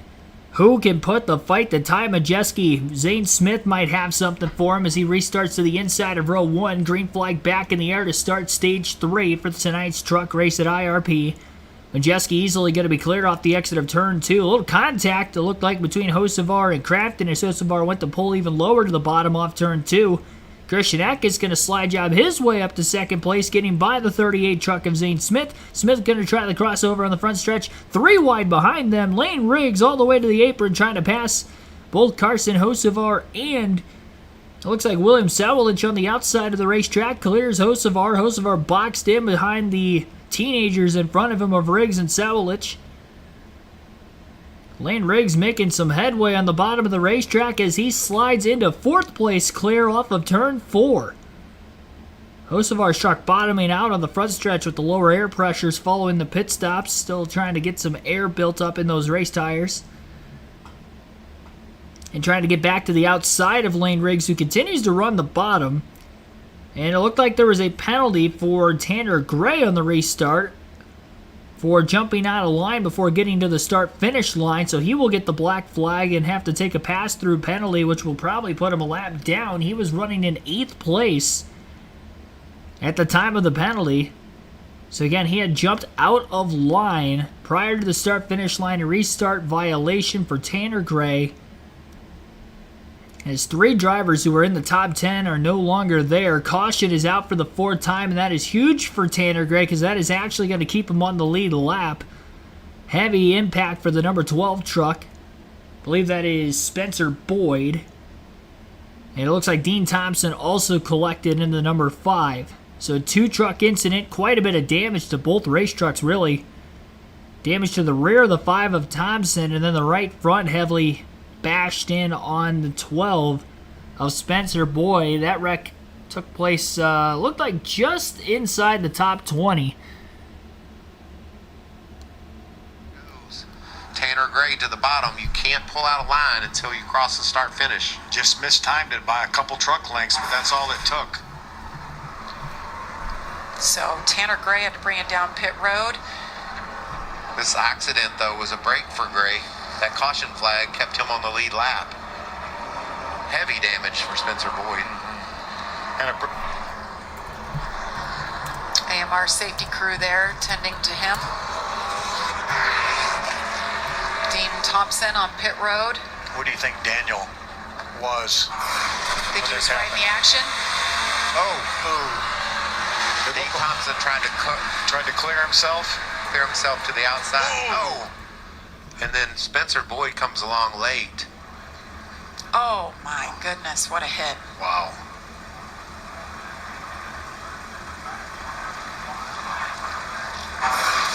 That was a big hit. It was good to see Spencer Boyd out of his truck. You could tell he was shaking a bit, but was able to get to the safety truck on his own power. They're going to work on this truck, try to continue. You wonder whether Spencer maybe was behind another truck and maybe it ducked to the inside at the last second.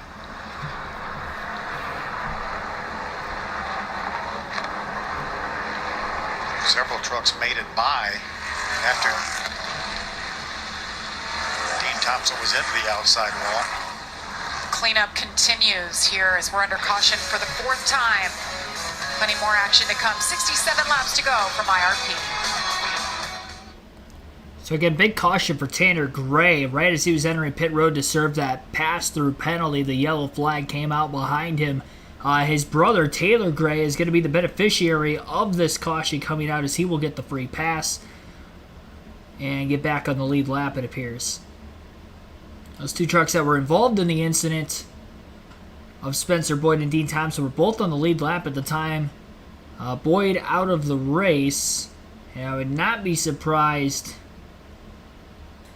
if Thompson's going to be out of the race as well, as he had significant damage. 2 hard hits in there, so everybody seems to be okay, as they are currently working on cleanup now in turns 1 and 2 where that incident took place. Ty Majeski still in the race lead. Christian Eckes fighting his way back up to second. Zane Smith in third. We'll see what these guys can do. That's a caution Corey Heim needed.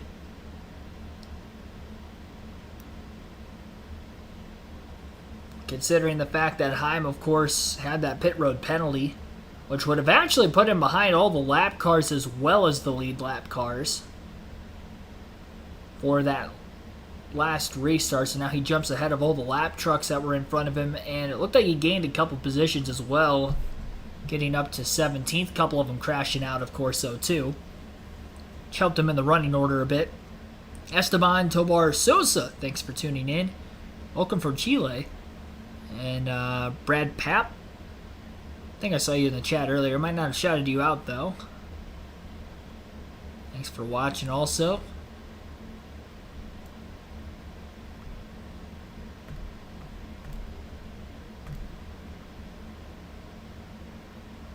What else we got in here? Thought I saw somebody else.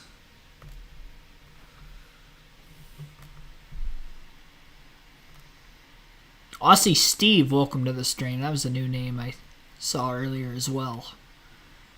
Got just over 270 people watching for this NASCAR Craftsman Truck Series race. Be sure to like and subscribe for more daily NASCAR streams, NASCAR content. We got live commentary streams every NASCAR race weekend with the Truck, Xfinity, and Cup Series. And as for tonight's race, of course, pretty good race so far at Indianapolis Raceway Park. And hopefully we don't have too many late race cautions, get some green flag racing in here, and we'll see if anybody's got anything for Ty Majeski, who's been the class of the field so far tonight. While we're under this commercial break during our fourth caution, we will take a quick ad break and get back to the action on the other side. You're listening live again on KRC for this NASCAR Craftsman truck race, the TSport 200 at IRP.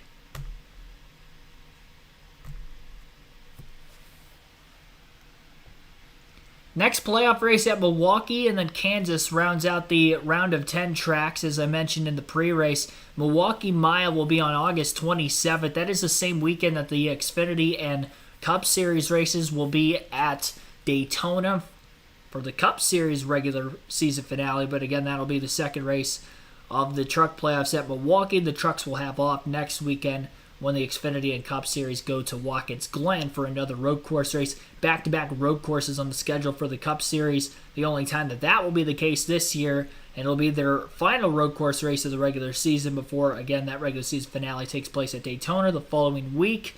3 races to go until the playoffs begin there. Again, Indianapolis Sunday, next week at Watkins Glen, and the following Saturday night for Daytona. And a pretty tight battle in the bubble right now following that Michigan race last weekend. The points as they run so far, Nick Sanchez plus 2 points over both Matt Crafton and 3 points ahead of Matt DiBenedetto. Need to be back here, but it was that pit stop miscue that got you guys down on pit lane for a second time. How can Grant get back into this fight? Well, I mean, we just got to be aggressive. I mean, that's all we can do at this point. Try to be smart about it. Our champion power equivalent Silverado has been pretty decent all day long. Maybe not a race-winning truck, but at least a top 2 or 3 truck. Our long-run speed is really good. We don't need to be riding around on these cautions like this, but I don't know. We'll just have to be patiently aggressive, as I tell him sometimes. We got to go and see if we can't get back up in the top 10, maybe get a top 5 out of this thing. But I think the truck's capable, and we got one more shot on pit road. We just got to try to make a good stop and pick up some spots. Thank you, Jeff. Josh? Well, a pit road penalty for the 11 of Corey Himes' team. Crew chief Scott Zipadelli has some work to do to get his driver back to the front. What's it going to take for you guys to rebound? We're going to have some green laps here. Green laps so we can get rolling. We've got 63. We got one more set of tires. I don't know. It's going to have to be, everything's going to have to go our way to get back up front. Thanks for your time, Scott. Guys. It's team sport.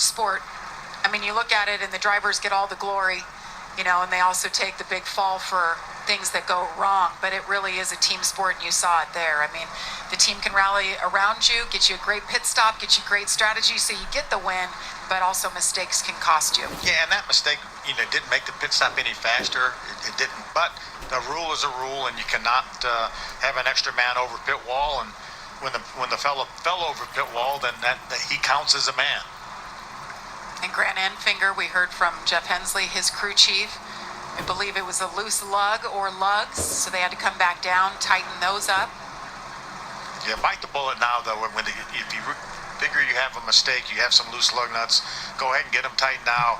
When you had 80 laps to go, instead of riding it out under green, Grant says, "Hey, I definitely have a loose wheel. I have to come to pit road under green," and he loses 2 laps. What about the theme there from both crew chiefs, though? We need green flag laps. Yes. They know they have fast trucks, and riding around under caution, you can't pass trucks. And so they want to see that green flag in the air ASAP. No doubt. Grant Enfinger, you see him down at the bottom, restarting 15th. Corey Heim will restart 17th. Well, the Women's World Cup is continuing, and Fox Sports is proud to partner with Common Goal in the U.S. Women's National Team to prioritize mental well-being at every level of the game. You can still root for the U.S. women by supporting their impact off the field. Text USWNT to 44321 to learn how. There's a lot of great soccer still happening. We've been watching it in the house. What a great Friday night under the lights here in Indianapolis. Great crowd, great action. We're going to choose it up and get those green flag laps rolling like those crew chiefs were looking for. Is Christian going to the inside? He is going to go to the inside. Look at that pace truck. It's like a monster truck. It's the TSport 200, and that is a TSport truck. Aftermarket lifted off-road kit. Looks pretty good. See, Grant Enfinger's going to go to the outside. How about the guy running 16th as they came across the line, Shane Van Gisbergen? Really doing a nice job. Got very fortunate, got the free pass, and he's parlayed that into moving up some positions. There he is right there. No mistakes tonight. Doing a nice job. Worldwide Express on the side of that number 41, really clean looking, just like we started. And you know, Phil, we've done this truck series a long time. We're getting inside 60 to go now. Push is going to come to shove. Oh yeah. His eyes might be wide open so far, but they're even going to get more wide open as we race toward the checker. Especially on these restarts, too. They can be wild. Got a young fan there with a green flag. He's wanting to throw it in the air. Getting ready to. But Christian Eckes, I mean, he just said short track racing has not been their thing this year. They just haven't been where they need to be. Here he is, just fought his way up. 60 laps to go on the restart. Green flag back in the air as Ty Majeski holds the race lead. Side by side for second behind him into the first turn as Majeski easily clear in the center of the corner. On Eckes, who lined up to the inside of row 1 for that last restart. Zane Smith is battling him for second. Eckes slides up the racetrack maybe a little too far as he cleared for that position for the time being. Zane Smith tried to get back underneath him, but he gets crowded from Lane Riggs, who is underneath the 38, and that causes for the 38 truck to not be able to power through the gas as quickly as he wanted to. Lost a spot instead, and we've got another caution further back in the pack again for a crash following the restart. Haley Deegan with severe damage to her race truck as she has backed it into the wall pretty hard, it appears. 59 laps to go. Second incident she's been involved in tonight. Run here last year, short tracks, dirt tracks. She tends to run well out. She finished 13th here a year ago. Coming off 2 top 15s in a row. That'll do it for tonight. Yeah, I think so too. Looks like she's asking to just let her drive it back to the garage. Daniel Dye in the 43 truck will make his way back onto the lead lap via the free pass. AMR safety team. Busy this weekend. Big track, the short track. Remember that green flag in the air? Need those green flag laps? This is not what teams that had that struggle on pit road needed. We know Grant Enfinger certainly was concerned with the laps that we had to go. They moved up a little bit though, Michael. Him and Corey Heim both 11th for Enfinger. Heim comes across the line in 13th.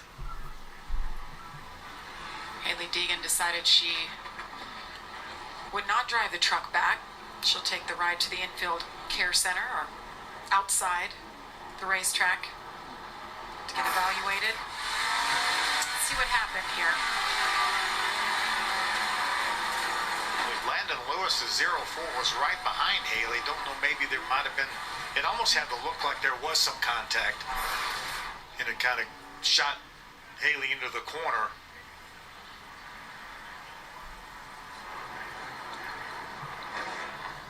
Landon Lewis and Haley Deegan were both involved in that first incident of the race that brought out caution number 1. So you had mentioned she had that damage on both sides. But her night will be complete now. That truck is damaged severely. So we'll get another restart, which is good news for us watching. It's been fun. These restarts have been amazing. It was really good news for, as Phil alluded to, Grant Enfinger, Corey Heim making up some spots. I was watching on this restart. It got jammed up. It's like the leaders hesitated, and when that happens, the accordion effect takes over. See if is it Majeski that just doesn't go, or maybe watch back there a little bit. Very wide. They're totally in avoidance back there. We're about the last third of the field. Get another look at it. Looked like Logan Beard, that blue truck right there, the 22, looked like he missed a gear. Hop on board with Daniel Dye here. Watch. That's the 22 of Logan Beard. I think you can see the gap in front of him, Michael. I think maybe he missed a gear. Daniel Dye was in the middle of all that, was able to squeeze through. He's built himself a heck of a reel, as we call it at television. You want to see my camera work? Here you go. Every single race, he's right where the action is. So 55 laps to go here. Ty Majeski, Christian Eckes, Zane Smith, Carson Hocevar. And look who's in the top 10. Matty D, Matt DiBenedetto, 8th. Matt Crafton, these two just sticking together. Staying with it. Staying with it, not giving up. There's that 25 Rackley roofing truck. We've got another set of tires. I think it's way too early to put them on, don't you? Well, after last year, Phil, you talked Yeah, about 2 laps to go. Brandon Fingerpin with 2 laps to go was 12th and was able to drive right to the win. I know these crew chiefs watched that video and watched what Enfinger did, and they're wanting to save those tires. Plus, we haven't had that many green flag laps. We keep having crashes. Probably only have run, 10 green flag laps since the second stage ended. Maybe 15. Dean Thompson involved in the caution before. He's just been checked and released. It's a big hit for him. All 10 of our playoff drivers right now running up in the top 13 positions. Just in time, Phil. 54 laps to go. It's going to get good. It is. But Lane Riggs, Scott Riggs, used to cover him in the Cup Series. You guys We raced against him. raced against him. And now his son out there in 5th spot. Amanda, what's Matty D's crew chief thinking? Well, Jamie and Michael, I think Matt's been charging forward ever since you called it the backdoor Matt to start the race. And Chad confirmed that Matt is finally happy here tonight. These cautions, do these help or hurt your effort? Yeah, Matt, none of us were happy with qualifying. We just collectively missed that. But we've slowly worked on it, and he's finally feels like we're in a decent spot now where he can make some gains and race these guys hard. Pit crew's done a great job. They gained us a spot every time we came down pit road. So it's been all in all, it's been a pretty good night. We just got to get forward about 7 more spots. He's definitely going to want to seek those points with this playoff, guys. Jamie? Rackley War Racing, 3rd year in the series. They're based out of Centerville, Tennessee. Not Charlotte, Tennessee. Charlotte, North Carolina, like most teams. So Matty got their first win for them last year. Now they're in their playoffs for the first time. Yeah, that was Matt's first full year in the Truck Series last year. And this year they came back and they started piling up top 10 finishes and points. Got themselves up into the playoff spot. Here they are. Would you call him the Cinderella story of the playoffs? Probably so. I'm certainly one of them, for sure. I called him backdoor Matt. That's going to get to him, I know. I hope he wins, so he won't feel so bad about it. I've already texted him, actually. So. 52 laps to go, green flag back in the air. Christian Eckes with a lot better restart in the bottom lane of the front row that time as he tries to slide up in front of Ty Majeski. He does clear him, but he goes way up the hill, almost into the outside wall, and Majeski undercuts down to the bottom of the racetrack as they're 2-by-2 for the race lead. And now into turns 3 and 4, it is Majeski looking for the slide job as he tries to take the lead back and makes contact with Eckes, almost squeezes the 19 into the wall as he slammed the door shut, and Majeski's back out in front again. 3 wide for 3rd around Lane Riggs, Carson Hocevar, and Zane Smith, the defending champion, on the outside of the racetrack. Smith almost gets squeezed into the wall now by Hocevar, who pulls clear for 3rd off of turn 2. Riggs still down to the inside as he battles with the truck to his top. Riggs is going to clear the 38 and now trying to stay with Hocevar for 3rd, although he can't keep the straightaway speed up from the bottom lane down the front stretch. And Smith is going to have another chance to get back to his outside again in turns 1 and 2. All 4 tires to the apron that time for Riggs as he still tries to take over 4th from Smith. Smith comes off the wall, now runs the middle groove, gets squeezed by Lane Riggs. Riggs is roughing him up and he is finally clear. Trying to get back into the outside. Zane Smith going to try the crossover. Now he goes to the bottom lane through 1 and 2 with Sawalich on his tail. Eckes at the front of the field is trying to keep up with Ty Majeski, but to no avail as he's already 0.8 of a second off the race leader with 49 laps to go. Grant Enfinger has cracked the top 10 again following his slow pit stop as he gets to the 10th place position, and Corey Heim just behind him in 12th. Couple positions back. William Sawalich to the inside of Zane Smith, and he will clear him through turns 1 and 2, and that is a pass for 5th place. So Riggs and Sawalich both in the top 5. Solid runs. They've been top 10 all night. And with some other mistakes from drivers in front of them, they are capitalizing off of that and now trying to have an even better run for themselves. Zane Smith, though, back at it, able to get back around Selledge for 5th place again. Just can't seem to drive away from that one truck right now for Tricon Garage. Smith back into that outside lane. As soon as one truck clears another, they immediately try to go to the wall, which has been the preferred / fastest lane of the racetrack today. Seen some other drivers try to diamond cut the corner off when they were trying to make passes. It seems like the better handling / faster trucks in the field have been able to do that probably the best and be able to make some time off of it, but definitely not every truck in the field is capable of being able to maneuver around the racetrack in the center of the corner that much to keep the overall grip in the truck to make that line fast. 3 wide in the top 10 right now around Ben Rhodes. It's a TSport sandwich as they've got their former teammate Grant Enfinger in between both himself and Matt Crafton.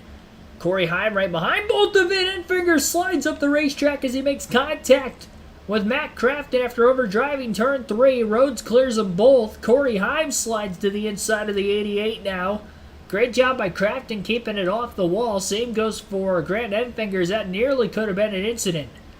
Rhodes slides up now. He almost gets into his teammate Crafton, who might be holding these guys up just a little bit. Nick Sanchez sliding all the way to the bottom, going 3 wide now as he gets to the inside of the 99 of Rhodes. He makes contact with his left rear and slides all the way up nearly into the 11 truck, who escapes by to the outside, clearing all 3 trucks that were getting into one another off of turn 4. Matt DiBenedetto now in that battle for around 10th place as well. All vital positions, and all of those drivers in the playoffs nearly costing one another over the last couple of laps. With constant battling and constant contact, it seems like corner after corner. Both Corey Heim and Nick Sanchez going to get by Enfinger and Rhodes, who got held up. Heim already passed Matt Crafton for 8th place as well, and Sanchez right on the back of the 88 for that 9th place position as well. A lot of trucks going to the apron in the back half of the top 10. Again, the passing lane around the racetrack. Matt DiBenedetto also gets by the 23 of Enfinger, who might have significant damage that could be slowing him down. After he was running top 5 for most of the night, now he's mired back in traffic and has definitely not been able to rip through the field quite like he would have wanted to through these last couple of restarts. 3 wide even further back behind them, around Chase Purdy, Shane Van Gisbergen, and the 61 of Jake Drew, who is one of the free pass trucks over the racing cautions. All battling for 15th on the racetrack, which really isn't that far behind that nearly 5 to 6 truck battle we just saw for about 10th. SVG going to clear the 61 of Drew. Still battling with Purdy for 15th technically. And the 15 truck of Tanner Gray now trying to get himself in the mix following his penalty. He was running in 8th, but remember had that penalty for jumping out of line too early on the restart. A restart lane violation, which ended up putting him back at the tail end of the lead lap. So that's why he's trying to play catch up right now behind these trucks that are just in front of him. 39 laps to go. We will take a full field running order rundown in this race. Ty Majeski has a 1.6 second lead over Christian Eckes in second. Carson Hocevar is in third. Lane Riggs in fourth. Zane Smith rounds out the top 5. William Selledge in sixth. Raja Karuth back up to seventh. Corey Hyman 8th. Matt Crafton 9th. And Nick Sanchez rounds out the top 10. Ben Rhodes in 11th. Grant Enfinger in 12th. Jake Garcia 13th. Matt DiBenedetto in 14th. And Chase Purdy is 15th. Shane Van Gisbergen in 16th, Jake Drew 17th, Tanner Gray 18th, Taylor Gray 19th, and Jack Wood is 20th. Daniel Dye 21st, Logan Bearden 22nd is the last truck on the lead lap. Matt Mills is the first truck a lap down in 23rd, Lois Allen 24th, Tyler Hill 25th. 26th, Brett Holmes, Connor Jones 27th, Landon Lewis 28th, Chris Hacker 29th, and Stuart Friesen is 30th.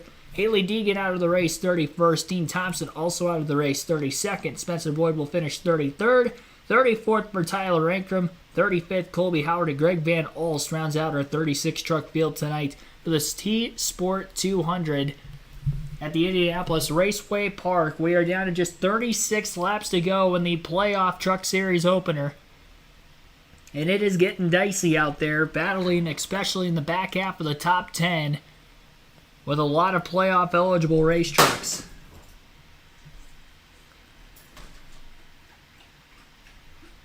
Matt DiBenedetto and Grant Enfinger still battling side by side. DiBenedetto so low in the middle of the corner, looked like his left side tires were nearly in the grass as he was trying to rip his way around.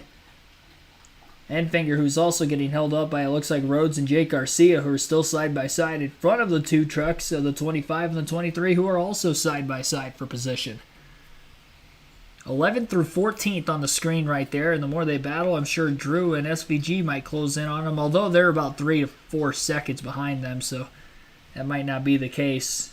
I don't think they quite have the pace of those trucks that are battling up ahead. Speaking of pace, Ty Majeski continues his lead, now 1.8 seconds ahead of second place Christian Eckes. If we do get a caution from here on out to the end of the race, you wonder who may pit, who may not pit, because everybody still has one set of tires left in this race. And we've seen a little bit of fall off to this point in the run. We didn't get enough caution laps at the beginning of this final stage as we had back-to-back yellows, but now that we've had some green flag laps, about 20 plus green flag laps during this run, we have now approached the point where even race leader Ty Majeski's last lap was about 1.1 seconds slower than his fastest lap of the race. His fastest lap was at lap 150, which was on this latest restart, so again, we have seen about a second to 1.1 seconds of fall off, and that could be a major difference that could split strategy up once again and maybe be the equalizer that could beat Ty Majeski, because although he got beat by Eckes on the restart initially, he quickly regained the race lead back in turns 3 and 4 with an aggressive slide job move of his own. Crazy racing that was going on right before that last commercial break. And I'll let you listen in to the FS1 broadcast now for the next handful of laps. What you do to get a ride in the NASCAR Craftsman Truck Series, you get an opportunity like this with the 7th truck and show what you got. And Lane Riggs made his debut here at this racetrack a year ago and finished 7th. Watching the race back, you guys talked about him quite a bit, and look at him. He gets a great truck underneath him. Been out there mixing it up with these playoff drivers in the top 5 all night long. Yeah, he just passed Hocevar 2 laps ago. Look at the gap he's put on him. See if he can go run down Christian Eckes. He's a little bit less than 2 seconds, about a second and a half behind Eckes right now, and was the fastest truck on the racetrack that lap. Yeah, by a good 10th and a half over Eckes. That's got to feel good for that young man. Let's get an update on Majeski. Josh. Yeah, and the big story for the 98 of Ty Majeski is just being able to finish these races. He's been runner-up 3 times so far this season. He's led the most laps in a race, but has not come home with a win just yet. The team telling him to just keep doing what you're doing. When you think back to 2 weeks ago at Richmond, where they had a shot to win, and then crew chief Joe Shear told me he could have swore a caution would have come out in that final stage. It did not, and Carson Hocevar caught them in the same situation. He said, I would have to pit this time, but he's hoping that they can finally come through this week with a win, Amanda.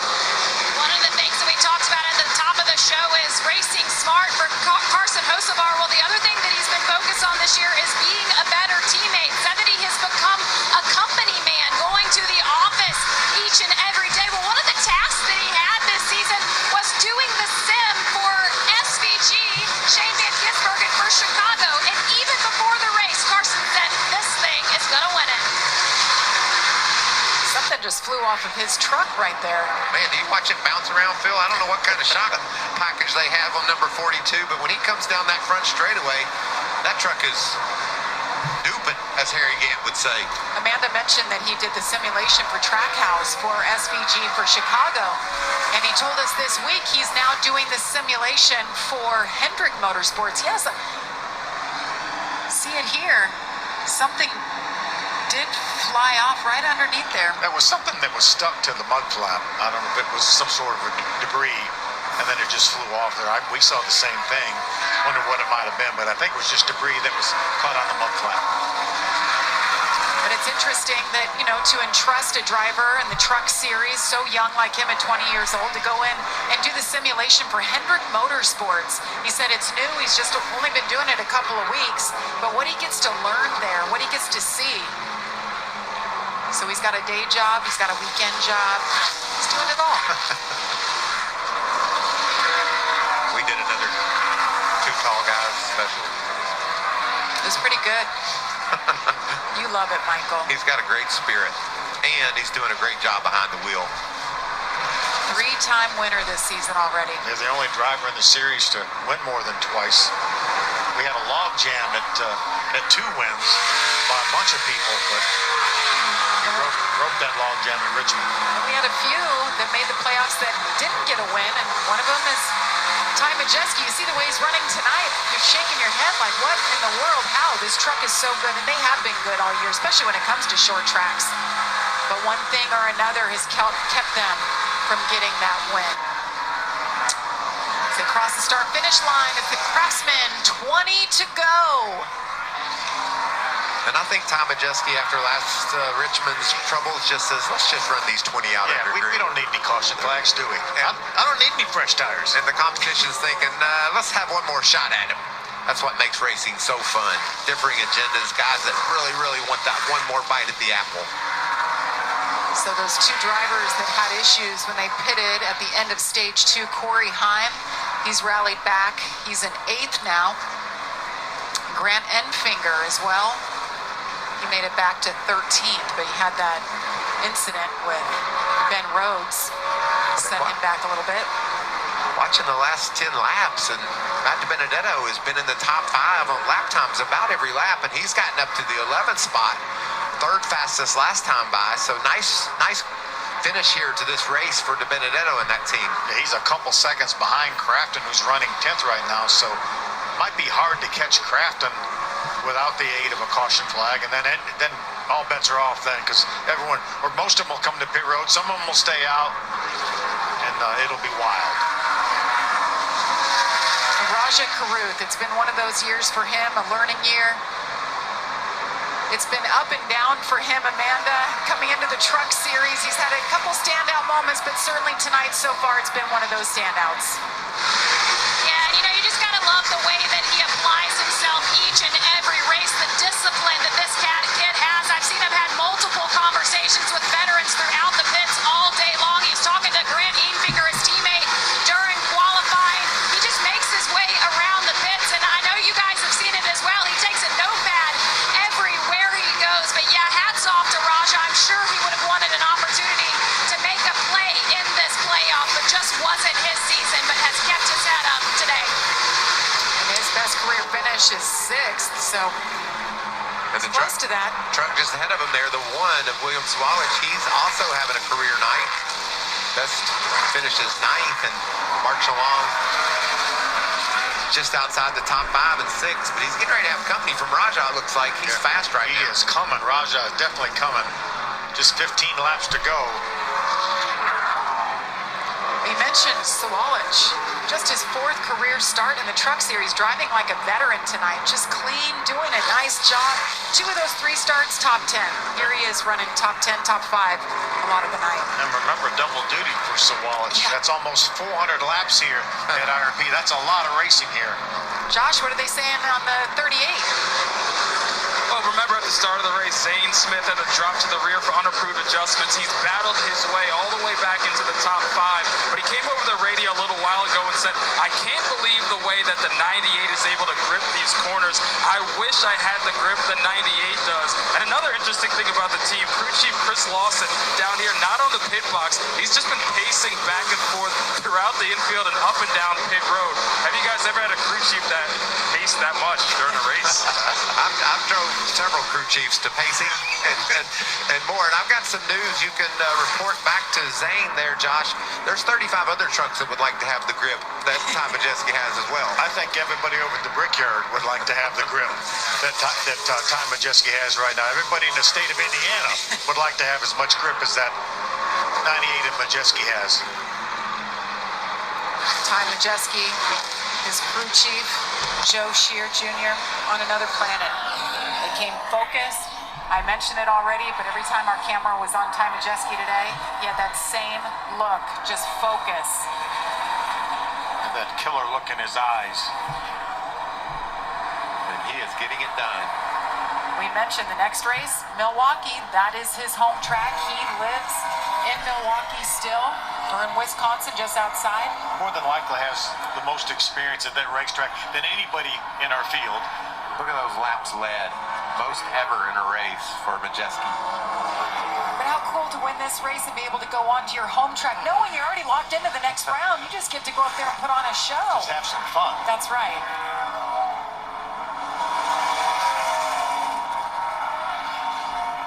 Great night for Christian Eckes. They were concerned about this particular racetrack. Yeah, I've been impressed with Christian and that whole 19 team. They've been right on it all day. When somebody has it going on like Majeski has, it hurts to run second, but it's better than getting beat by Carly to me.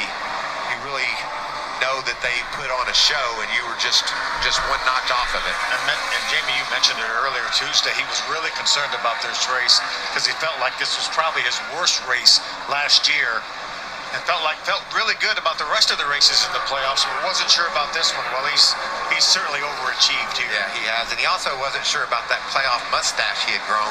I'm not too sure about that one either. He wasn't sure if he liked it or not. He said, I'm going to run with it, though. I'm committed. I'm on. And I'm sure tonight he'll say, yeah, maybe she does live another week. Okay, so does he shave it if he wins, or does he have to grow it till you he keep makes all it the way finish? through the playoffs. Okay. All the way through the playoffs. He's committed right now. He's in, and it's I going get all it. the way to the end. I'll take that as showing some personality. Yeah, That's hockey what we players want. don't shave those playoff beards until they're out of the playoffs or they win the Stanley Cup. Jake Garcia was one that was so strong early on. He got that damage you see there. Look right there in 9th and 10th.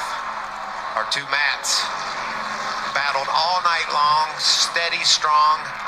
And right now, both of them sitting in the top 10 here with just 5 to go. Yeah, DiBenedetto has a fast truck right now. And he's going to run out of time here, it looks like. And that last lap, Matt Craftsman was the fastest truck on the racetrack. You know, and both those guys, with that being said, Phil, they're going to be like, why couldn't this race been longer? We were right at the end. We could have gone up there and done something with the Majeski. Let's run 250 laps here. William Swalich is saying, no, let's don't. I've been running ever since this afternoon sometime. He did 400 miles around this place today. These races do go by so fast, especially on these short tracks. Ty Majeski, what a night for the 28-year-old. Right now he's thinking, let me get to the white flag. We don't want to see any yellow flag waving. What a season it's already been for him. Got married in April. Was able to move back to Wisconsin, away from Ohio, where he worked at the shop at TSport. Still works a little bit there, but he's able to have a life, be a driver, focus on that, and it's been a good season for them. As Josh reported, he was runner-up 3 times, including the last race at Richmond, and tonight they have just come out and stomped the field. He only has to... 2 laps to go for race leader Ty Majeski to get his first win of the 2023 season. It took until the first playoff race, but this would guarantee himself a spot now in the round of 8. He'll capitalize on playoff points today, as well as he won both stages and the race win. That's 7 additional playoff points to his already 14 he had coming into the night. That would give him 21 for the start of the next round, and he could still race for playoff points in the next 2 races, but he just doesn't have to worry about getting booted out of the first round. 1 lap to go, sponsored by Credit One Bank. Majeski working his way into turns 3 and 4. Dominant at Richmond, finished second. Dominant today, no pit penalties like he had at Richmond, and that will ensure him a spot in the next round of the playoffs. Ty Majeski will win at IRP. Christian Eckes ends up second, Lane Riggs third, Carson Hocevar fourth, and Zane Smith rounds out the top 5. We'll go through the full field running order rundown once you hear from your race winner, Ty Majeski, as he circles his way back around to the front stretch. And you'll get to listen in to interviews from some of the other top finishers from today's race as well. Be sure to hit that like button and subscribe for more daily NASCAR content if you're on your way out. Also, as we'll stay live here for about the next 5 to 10 minutes.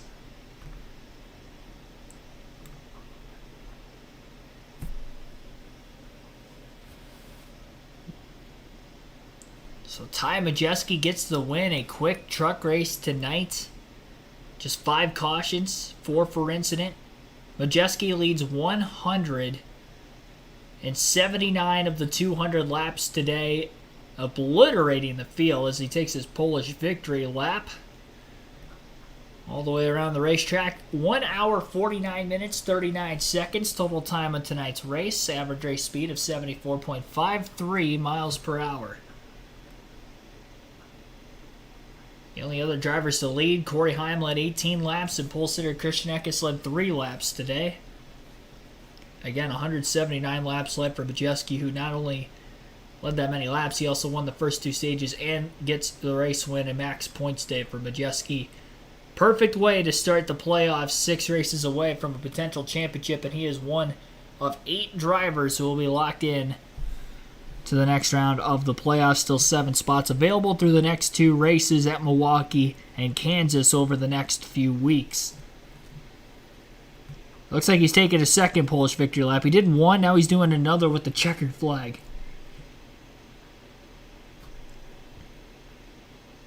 Don't want to go through the finishing order until everybody else gets through, or until we get through the victory interview from Majeski. It's a short track, so that's why I didn't roll through it right away like I usually would with some of the bigger tracks. So I thought we'd already be to the interview now. He did a couple of Polish victory laps. Still, he's excited. He's been waiting a long time. Majeski fired off a few wins last season, late in the year in the playoffs, which rocketed him into the championship 4 as one of the late season threats, and you wonder if that will be the case here again this season. Maybe he could seal the deal with the championship. He's been very consistent. Finally gets that win, though, to go with the consistency. And no mistakes tonight. Kept him at the front of the field. And again, hence the dominating win. Here's the race winner, Ty Majeski. I have a feeling we will. Saying, come on, let's celebrate. Bring it on, boys. Team sport. That team means the world to him. They got it done on pit road tonight.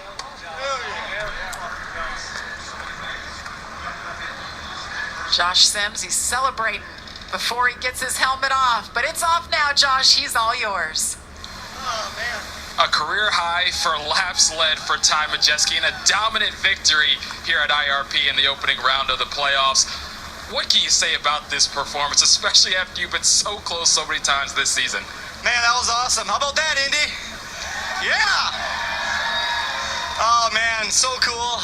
Duke Ronda Thorson put the support into this race. They wanted IRP to come back, and they're a huge reason behind that. Thanks, Duke and Ronda. They're all here tonight. We have a lot of folks here, Road Ranger, a lot of TSport folks, Menards. It takes a lot of partners to make these race teams float, and just so proud of everybody. Obviously, a heartbreaking loss last week at Richmond. At the end of the day, we win and lose as a team, and that was the message on our 8-hour drive back from Richmond through the night. So just so proud of everybody. Road Ranger, Ford, Joe, these guys. I love doing this with Joe. We're just a couple of short track guys having fun on the NASCAR stage. So this is so cool. Proud of the effort, but this is just the start of our playoff run. Ty Majeski, your winner at IRP.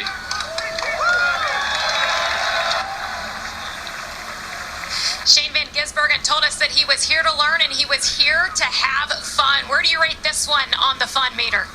That was awesome, but I have to say a little gutted, 10 to go, finally dropped off the lead lap, but had a ball, had some awesome racing with people, a lot of fun, and yeah, got to thank Nice Motorsports, Worldwide Express, and the Trackhouse guys for having me. I'm living the dream. It was really cool.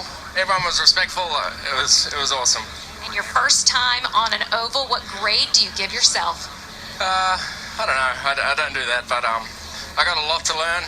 Pace was okay in some spots, and I probably gave the wrong call on the adjustments, and we really dropped on the last stint, but so much fun. Thank you, Shane. And the weekend's just beginning for him. Isn't that cool? So much fun. I love hearing.